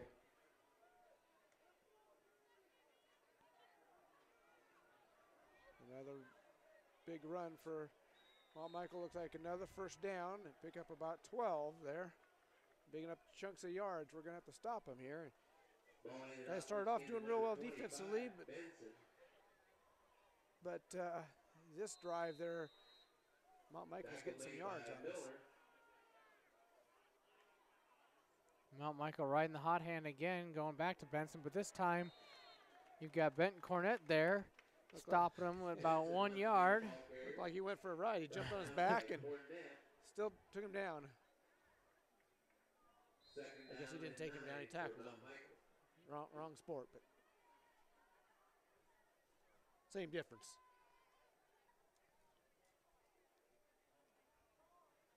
That brings up 2nd and 9 for Mount Michael with about 15 seconds left here in the third quarter. Looks like they're going to go ahead and get one more play off here before the end of the quarter. This time it's a quarterback keeper. Bennington sniffs it out, and they pick up about 4 yards. So we'll bring up 3rd and 5 here when we come back to start the fourth quarter. So 28-21 now. The Badgers are behind by 1 score and got right back into it. That's what we needed. So have a chance here. Okay, a little bit more about the upcoming season for the basketball team, the boys basketball. Carson Gansbaum's the other returning starter. He's second team All-State, averaged 16 points per game, and was Bennington's best defender on the floor last year. And his shooting percentage all increased, and he's thought of as to be one of the better shooters in the state. So 2 excellent basketball players for us. And so certainly expect a great season again out of him. Coach Olson's just done a fantastic job with the basketball program. I remember when he was hired, they kind of had a committee that interviewed several people, and I was lucky enough to be on that. Kind of interesting. I was part of a committee to hire a basketball coach. I told the AD at the time, says, I don't know anything about basketball. I can't help you there, but they thought I could help in other ways, I guess. Benson going up the middle again here. Looks like he got about, they're going to give him 4 yards on that. Yeah, forward progress probably. But brings up about 4th and 2. Stop a yard short of the first down. 4th down, 4th and 1 for the Knights. Long, officially 4th and 1, a very long one. You're going up the middle again with Benson. Oh, it looks like he's just going to stretch out over the first down line. Yeah. He looked like he was going to be stopped, but fell just right forward and kind of twisted, turned around, and landed just across the line. So it brings up 1st and 10 on about the 15-yard line, 14 and a half there. So fresh set of downs, but hopefully the Badgers can get a stop here and keep us in the game. We're starting to move the ball now, and a little option there, sniffed out there.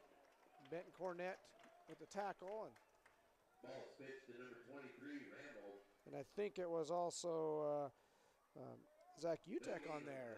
A couple of wrestlers on the tackle there.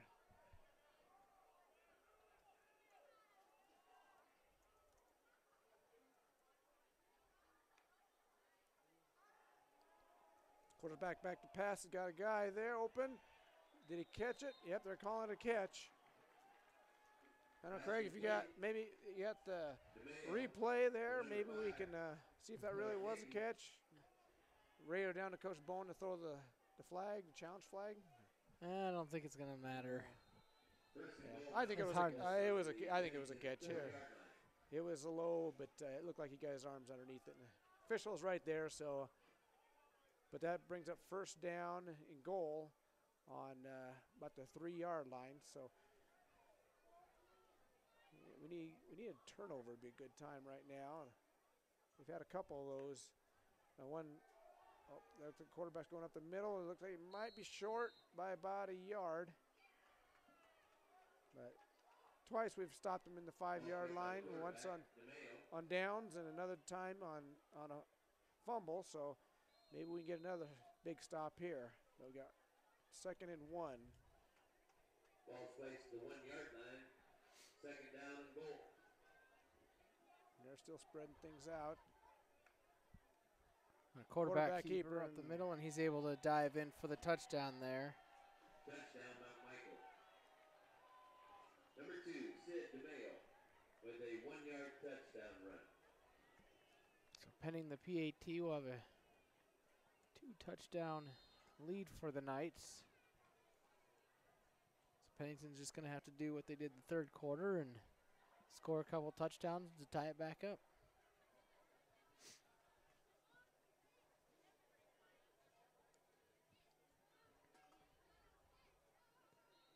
Close to a block there, but it looked like a point after is good. Makes it 35-21 in favor of Mount Michael.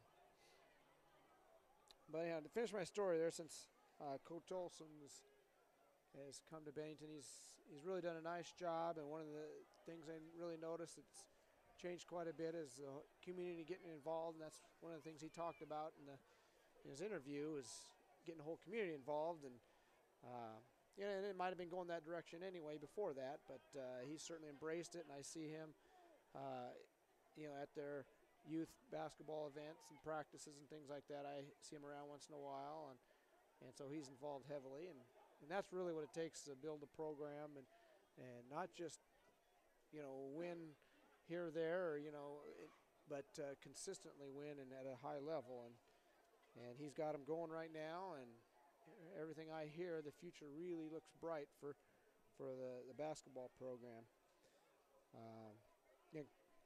Continue on some of the returning players, and Nick Bowen played a lot of minutes last year as a sixth man and started a couple games. So Nick's had a great off season in the weight room and in the gym. So you know, Coach Olson's looking for Nick to really step up and contribute quite a bit to the team. And so here, low kickoff there. Oh, he slips down there. Kinkle on the return there and kind of slipped there, but decent field position to start off with for the Badgers. Kickoff return by Kinkle to the 27-yard line, or it'll be first and 10 Badgers.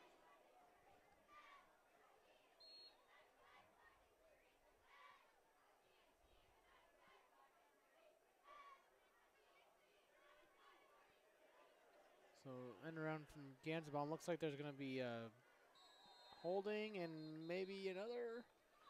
2 flags are on the field. I definitely know the one over there by Bowens on Bennington. Yeah, it looked like he tackled him pretty much. Number 6, Gansebaum. Wouldn't be surprised if you get 2 holdings, a holding and a block in the back. Dealer's choice here.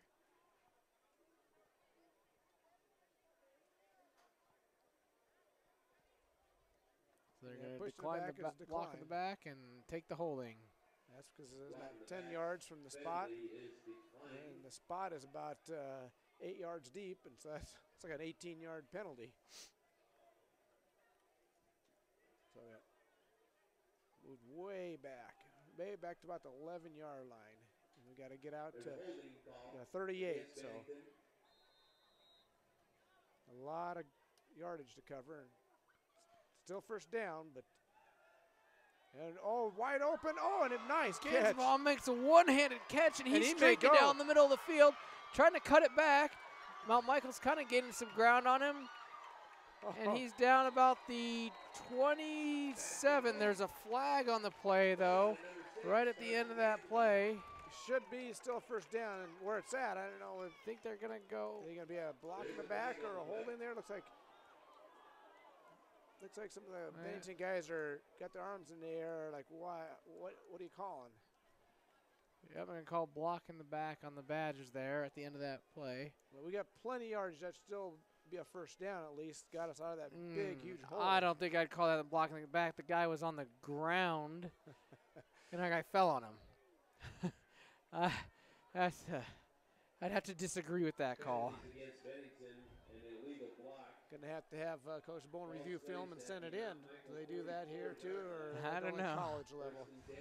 But some questionable calls out there today. But and just quick review there, but it looked like a guy fell on the ground and a guy tripped over him, but maybe he was pushed from this angle. Couldn't see his hands.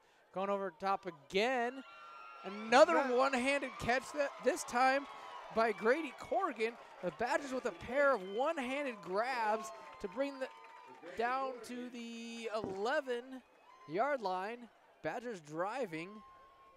To tell you what, got some glue on them hands. Said it all along. Got skilled players. Just as soon as that offense gets hot again, watch out.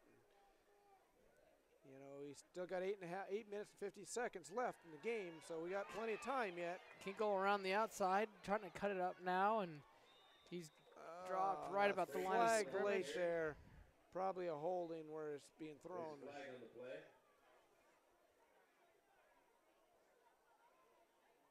Our guys are waving that it's on Mount maybe? Michael. Might be. What we got? Unsportsmanlike on Mount Michael. It's going to be half the distance. Bring up probably on this 6-yard line. Probably somebody said some naughty words out there. Can't do that. So, yep, right about the 5-yard line. It's going to be 1st and goal for the Badgers from the 5. See if they can punch it in. Ball's placed near the 6-yard line. I wonder if Bowen's going to try to go up the middle again, or if do a little bit on the outside. They haven't had too much success up the middle, so I would think he'd want to spread it out. Some go outside or throw to one of his receivers, because they've been having a lot of success with that.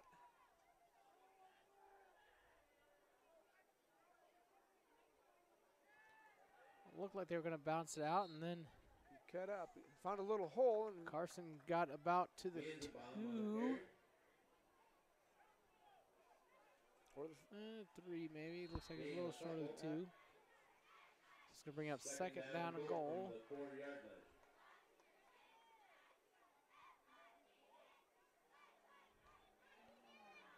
yeah, just not a lot of success up the middle.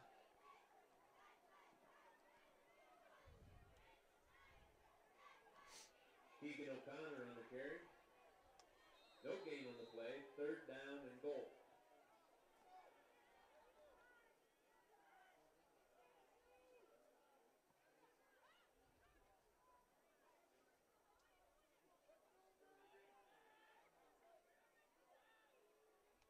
This time Bowen throwing the slant there, Oh, and not quite. Call incomplete, must have hit the ground. So bring up 4th and goal from That's the attempt 4-yard to line. Incomplete. Bringing up 4th down and goal for the Badgers.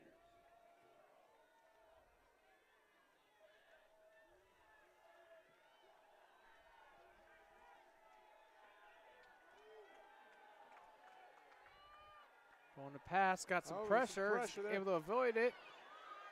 Maybe get outside. Oh, he's going to throw it. Found an opening in the And- end zone. Touchdown, Badgers! Touchdown, Badgers. Found Grady Corrigan there. He's found an opening in the end zone while Nick Bowen was scrambling. And Bennington brings it back to within 1 score. Still a lot of time left in the game, 7 minutes and 33 seconds, so still anybody's game. We just got to get our defense going, and they've been turning over the ball here and there, so Little high snap there, but able to get it down. The PAT's good. PAT is good. speaking of Grady Corrigan, the touchdown man, and he's also played some basketball too. Grady played some big minutes last year off the bench, and had several games where he made some key shots late. So, he's going to contribute this year. Had a great spring and summer and AAU basketball circuit. Also great off season in the weight room. So certainly got some good athletes there. Also, they got Tyler LeClaire, sophomore. Tyler played freshman last year and really developed a solid defender as the year went along. But right now he's dealing with a leg injury from football. They'll set him back some, and they expect him to be back in a big part after Christmas. So, another returning player is going to contribute a lot is senior Ethan Harding. He had a solid offseason and coming off a great performance in the state semifinal game last year. So, with that lineup, that's certainly expect a lot of great things out of the program. They've been to state and a couple times now, and maybe this is a year they make some noise down there at state and get to the finals. I mean, getting to the semifinals certainly great, but to like to bust through that, make it to the finals. First down. I think that definitely should be setting a goal to win it all. Oh yeah, I mean certainly that's. I'm sure that probably is their goal, I would assume. And, I know our wrestling program always sets our goals pretty high, and sometimes people think I'm crazy how high we set them, but that's just the way we roll. Looks like about 7-yard pass there from Mount Michael. To number 8, Bring up Sirkovich. Gain of 8 second on that 3. play. Second down. Mount Michael still throwing the ball, not getting conservative. I mean, it's still a one-score game, and They fake up the middle. Quarterback keeper's got big a hole. And Benton's able to get the tackle after about a 10-yard run there. Benton Cornet and Zach Utek. Brought down by UTAC after a 12-yard gain. Again, a couple of wrestlers on that tackle there. First and 10, Mount Michael. They're usually good at tackling wrestlers.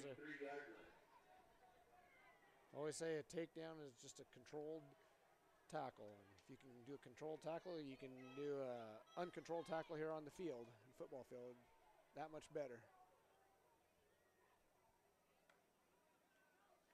Going up the middle again here. Oh, it looked like he stopped him short or for almost no gain. Then he squirted through for about 5 or 6 yards there.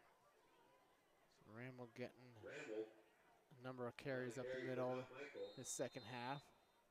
Kind of a short guy and squatty guy, and you know, maybe tough to see behind the lineman. He's just kind of squirted through on that one. Has a low leverage. Quick pass up the middle. He's able to break free a little bit there. That was also a highlight type of catch. We had 2 big highlight catches from Bennington his last series, and then now Michael saying, hey, we got some guys can do fancy things too. And kind of, it looked like he one-handed it behind his head and brought it back down. Gave him a first down. I mean, who knows what would happen if he wouldn't have caught it, because that would have been, ball would have been floating in the air and maybe been able to pick that thing off. But he hauled it in and picked up a first down. Now they're on about 38-yard line, so defense is going to need to start toughening up here and getting a stop. Looks like he's got some room to run. Bouncing out to the outside there. Again. They're just getting too many yards. It's going to bring up 2nd and 5. The clock's a ticking. We got 5 minutes and 20 seconds left in the game. You know, we can't really give up another score. It's going to start getting tough here. If we can get a stop, we got the time to get back and tie this game up. But quarterback up the middle, able to bounce off one tackle and a stiff arm, but he's not getting too far there. Lost maybe a yard or so. Steer able to hang on that stiff arm, and Steyer, sorry, brings down DeMayo.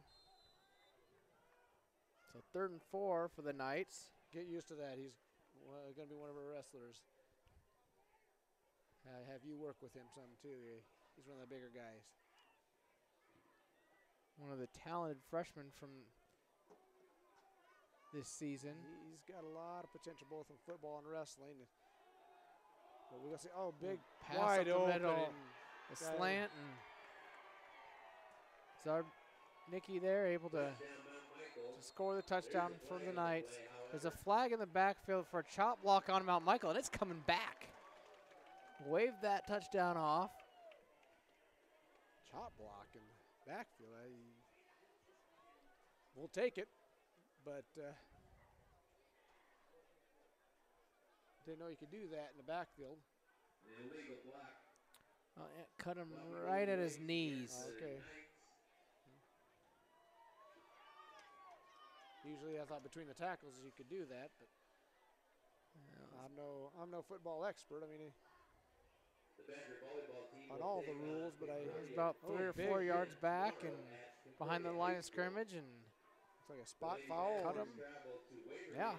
15 yards from that. So that's a huge, huge penalty. Obviously, he takes the score off the board and now makes it 3rd down and 24. 3rd and a long ways. So very fortunate for the Badgers. That keeps their hope still alive here. Still need to play tight defense here because Mount Michael's been able to get chunks of yards all day long. And going out to a little swing out there, a little receiver screen. They picked up about 17 yards. A lot of yards there. So it's going to be 4th and 8. And you definitely know Mount Michael's going for it. I don't think Mount Michael's punted today. They've been on the Bennington side of the field. Yeah, I don't remember a single punt. Going for it on 4th down or turning it over. But Mount Michael is yet to punt tonight.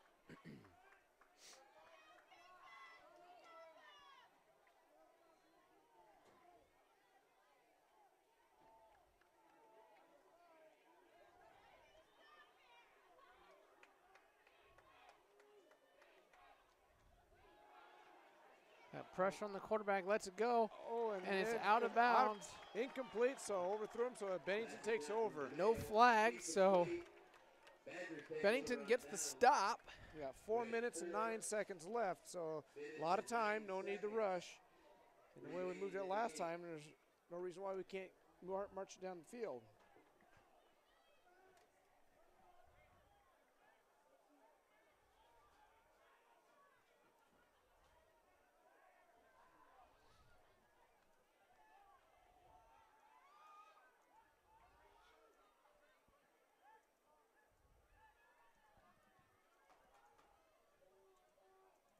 Taking a while for the officials to start it, so now they do, and so we're back in action again. Looks like going deep here. Oh, and almost picked off, and then it bounces back, and Carson's able to get the catch there for about an 18-yard gain. It looked like that was picked off. I thought he had picked it off, Absolutely. and then all of a sudden Carson's running the ball. I'm like, what happened there? But it must have bounced off the defender. And a lot of highlights in this last quarter here.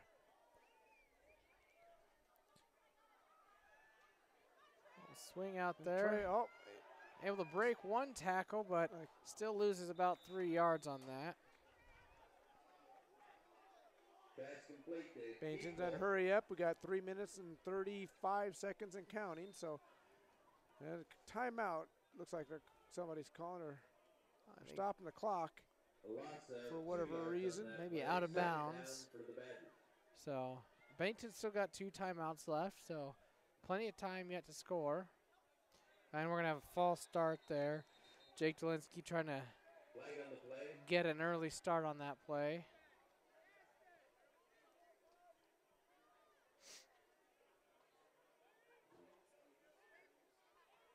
Illegal procedure. So still second and about 17, Against Bennington. 18 maybe. But the way we've been playing and moving the ball lately, that's no big deal. That's 1 or 2 plays and we'll have the first down. Oh! Almost picked off again by Mount Michael. That time it was Drew Thornton breaking up the pass. It's a long throw across the field, and that can be dangerous if the guy's covering tight, and he was. So got away with that one because that would have been 6 if they would have caught that. If he had intercepted that one. He had all kinds of space ahead of him. Mount Michael's safeties are sitting back a little bit, but nothing too crazy here. 3rd and 17. Bowen drops back quite a bit. Pressure. Avoids one rush, throws it up. Just past the outreach arm of Ashton. He's not quite able to pull it in. Well, he really, when I first saw that in the air, I thought there's no way. It's not even close. So he, Schmatter really had a great effort to almost catch that and dove for that thing and just missed it. But now it brings up 4th and 17. So now we got to get the first down here. 3 minutes and 23 seconds left. Bowen throws it up. And, just off the fingertips again from Schmatter. He couldn't quite get to it. So 3 minutes and 16 seconds left. Mount Michael takes over. Bowen looking like he wants pass interference on that, but official not giving in.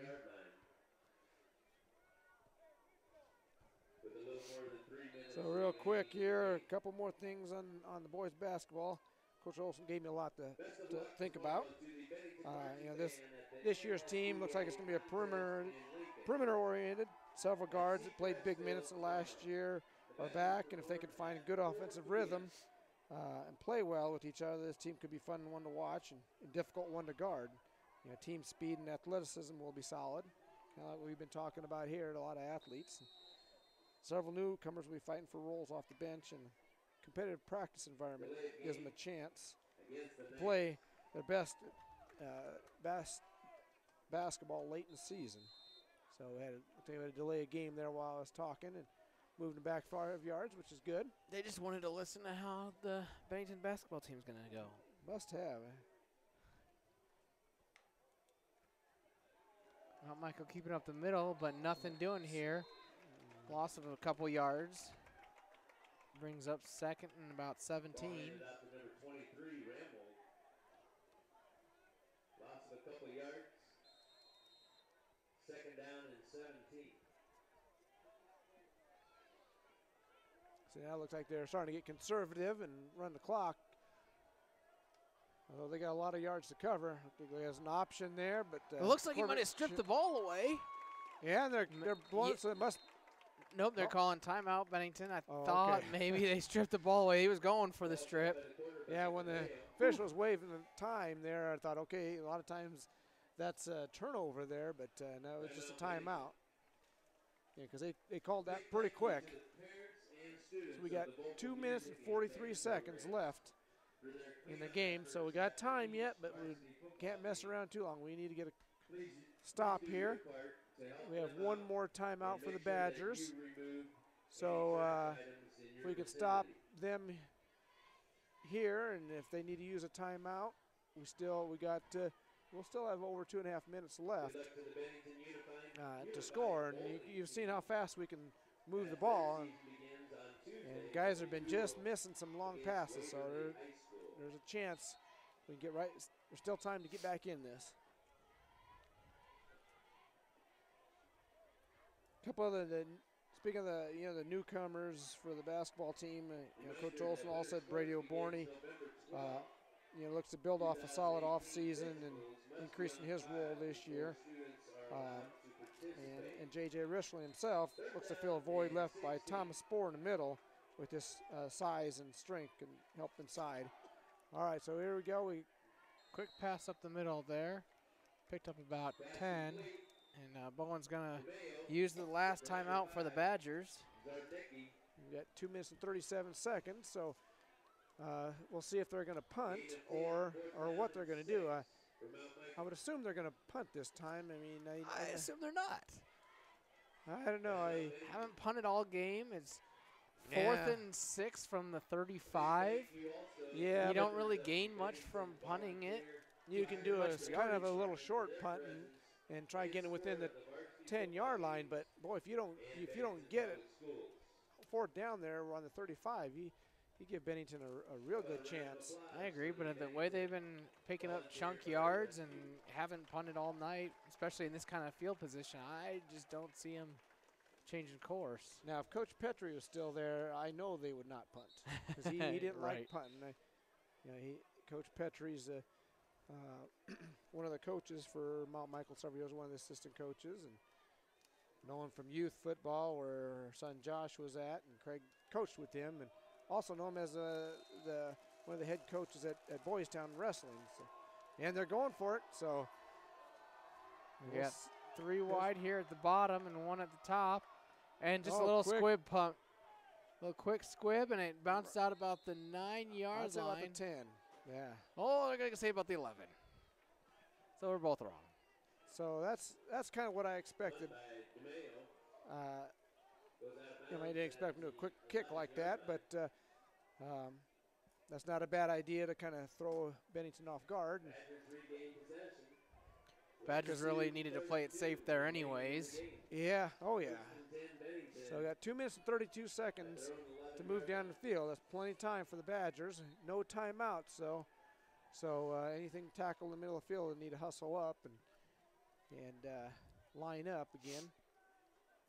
But certainly you've seen big plays potential. Pass out to Ganzenbaum there on the edge. He picks up about 4.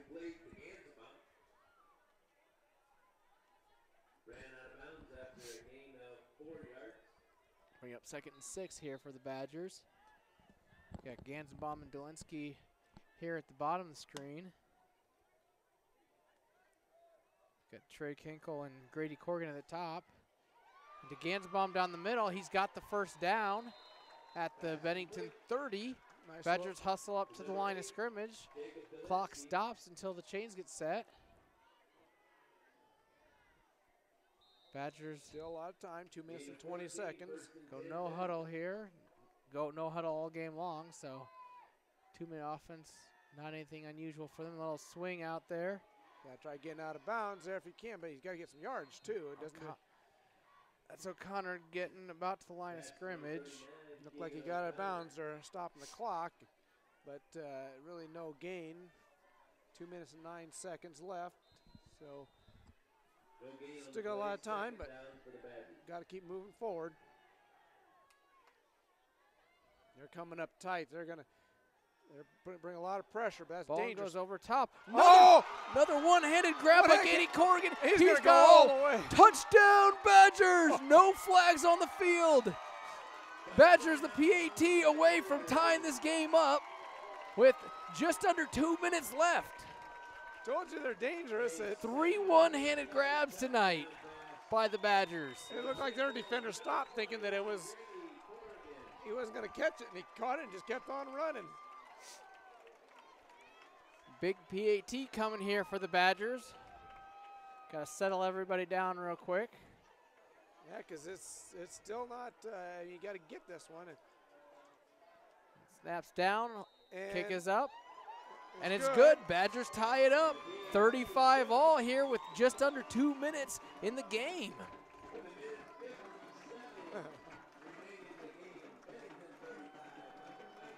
Wow, that defender, I mean, he was beat, and I don't know, Grady might have ran anyway all the way for a touchdown, but defender just stopped. Like he thought that they dropped the ball or something.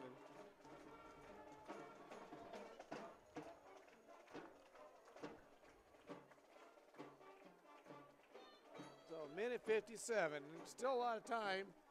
See how Michael comes out, if they're going to go for it or if they're just going to play conservative and go into overtime. But I got to think they're going to go for it. That's kind of the way they've been playing all day. And you know, they've had some big plays themselves too, so they're probably confident they can do it. So we just need to get a nice kick here and a good stop. A little short kick to the 12. Mount Michael gets a nice return here and up to the 38. Wow, big return for the Knights. Kickoff is returned by number 25, Calvin Benson. Yeah, they got a minute 51, so a lot of time left.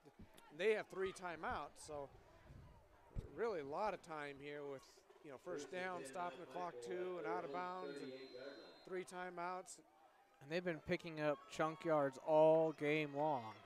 So let's see if the Badgers can stiffen up on defense here. And maybe some of the momentum swing will get them a big passer for about 10, looks like.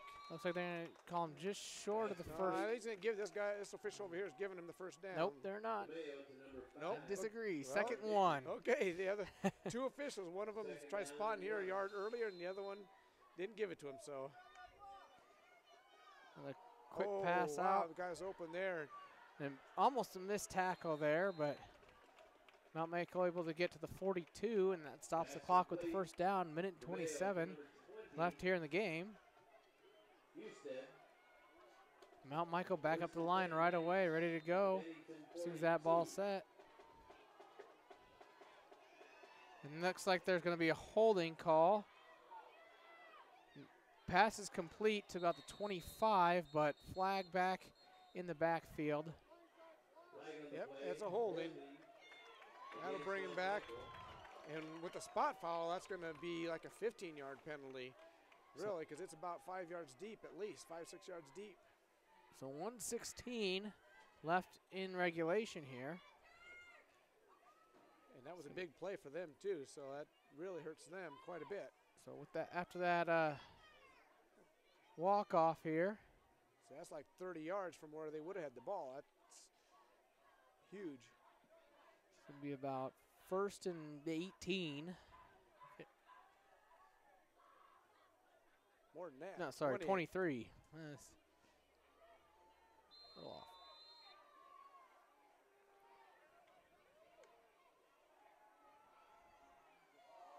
Oh, guys, So wide open. Wide Shoot. open there on the edge. First down. Down to the 25. Did he get out? No, they're stopping the clock because of the moving the chains. Minute 5. There's a lot of time left with 3 timeouts. So Mount Michael marching down the field here. At Bennington, 27-yard line.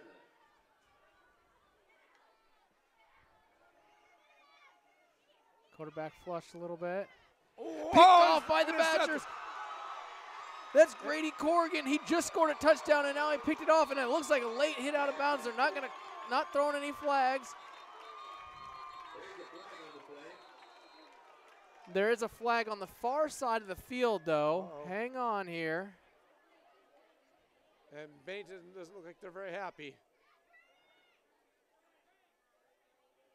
And he's getting pretty quiet here. They're going to talk about it, looks like.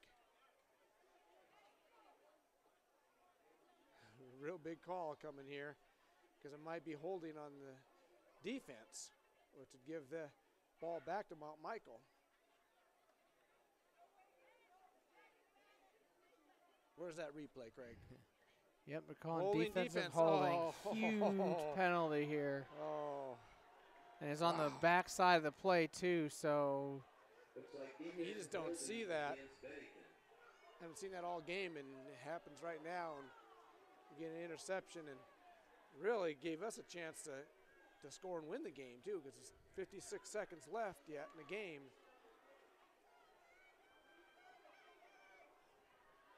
You know, I've been telling some of the coaches, the football coaches this week, say, hey, you guys look like a pretty good matchup, these two teams, and sure turned into that kind of game, 35-35 in the fourth quarter. Still anybody's game, so yeah, it's been an exciting game and 2 evenly matched teams, and kind of whoever has the ball last might win this one. And it's first and 10 from the 17. 56 seconds left in regulation. Mount Michael goes up the middle here. And they're calling timeout real quick. Oh yeah, they got Down to about the 11. 3 timeouts to go, so they can do that. They can still run the ball and be fine. 48 seconds left. You know, they may want to save one of those in case there's a sack or something, but my guess is you know, they can run the play or pass right now, and they'll probably go to the air most of the time, but they have all options available yet. You know, down to the 10, so this need a big stop here, maybe a pick 6 would work. Shoot for a while, they look like you're going to have a chance to either score or go into overtime, one of the two there. But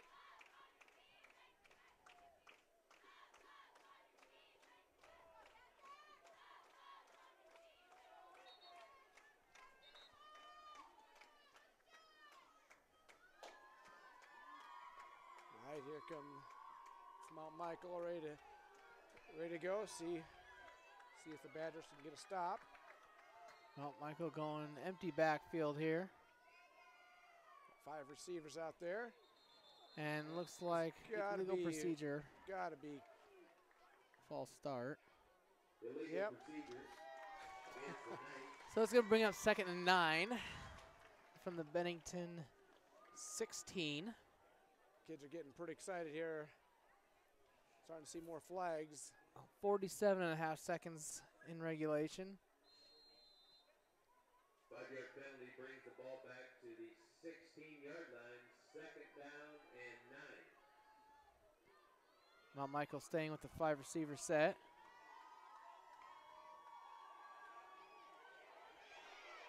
Quarterback getting flushed out and sacked. Huge sack by the Badgers, and they go. Mount Michael's going to have to burn a timeout for that sack. They're back at the 23-yard line.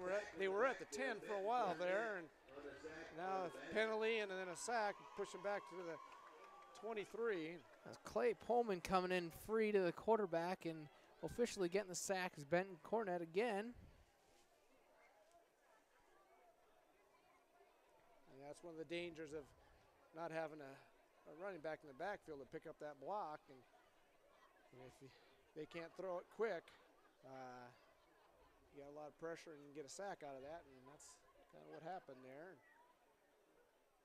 Now they got 3rd and long, so They do have 2 downs to get the first, and plenty of time, so, and a timeout. So this is certainly not over yet. As you've seen, both ways, both teams can get big chunks. Well, they're correcting it and giving Pullman the sack. He came in pretty free. I didn't see Benton come up, but yep, Pullman came free from the edge there, and nobody blocking him. Able to chase down the quarterback. So here we go. Third, about 16. So Knight's going 5 receiver set again. Nobody in the backfield, and Badgers bringing pressure again. Quick throw there.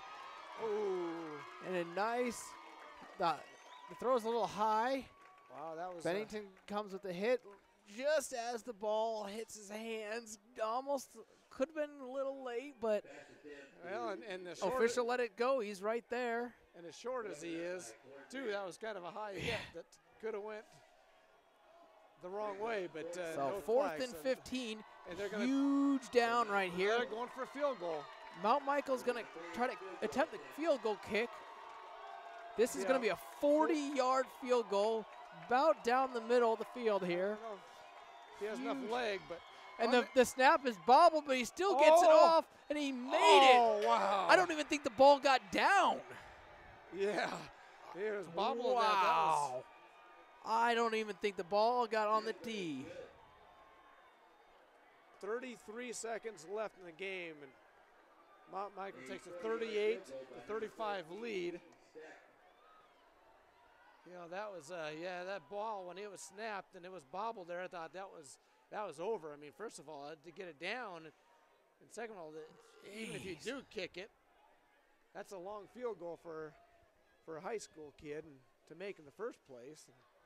So Coach Frost needs to come give this kid a call, because, yeah, we've been seeing how Nebraska's kicking's been doing not so hot lately.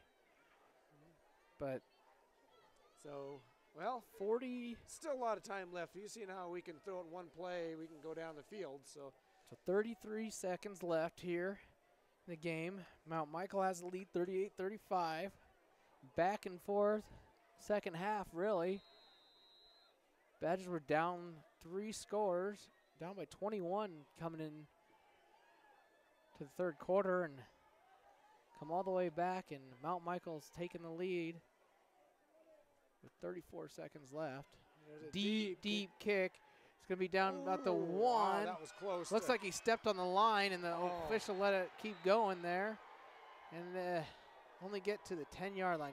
Huge coverage for Mount Michael. Been better if he did call it on the line and bring it out to 20. Boy, I thought he did. I thought so too, and he backed up, and that last step looked like he stepped on the goal line, but ref was right there and had a good view and probably just missed it. Kind of wish he would have called it now. Or just let it go out of the end zone. It looks like he stepped on it. 88 yards to go in 29 seconds. So Bone back, throws it up. Ganzenbaum's got to come back for it and slips. So we're incomplete pass, 24 seconds left. That thing was kind of game.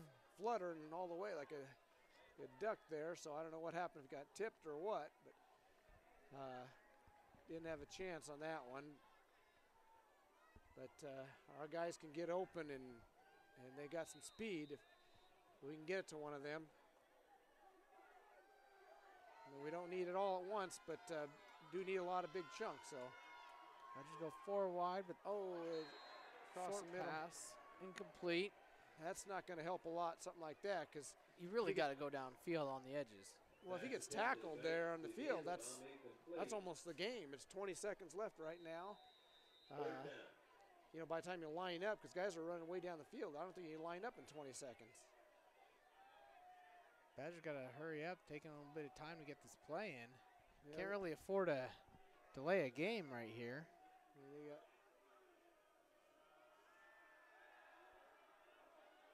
Bowen flushed out of the pocket, throws in the middle of the field, incomplete. It brings up 4th. But you know what, if he would have caught it there, I don't know if he could have gotten out of bounds or anywhere, and that would have been the game. Because there's first down. Well, that's if he gets true. the first down. That's true. Forgot about that. First down would have stopped. They could have rushed up and but you would have had to either snap it right away or spike it. 4th down, so this is the game right here. If you get a first down, there's a little life, but don't get it, it's over. Michael playing super safe here. Bowen scrambling, throws it up. High pass, Gansbaum gets out of bounds with 5 seconds left.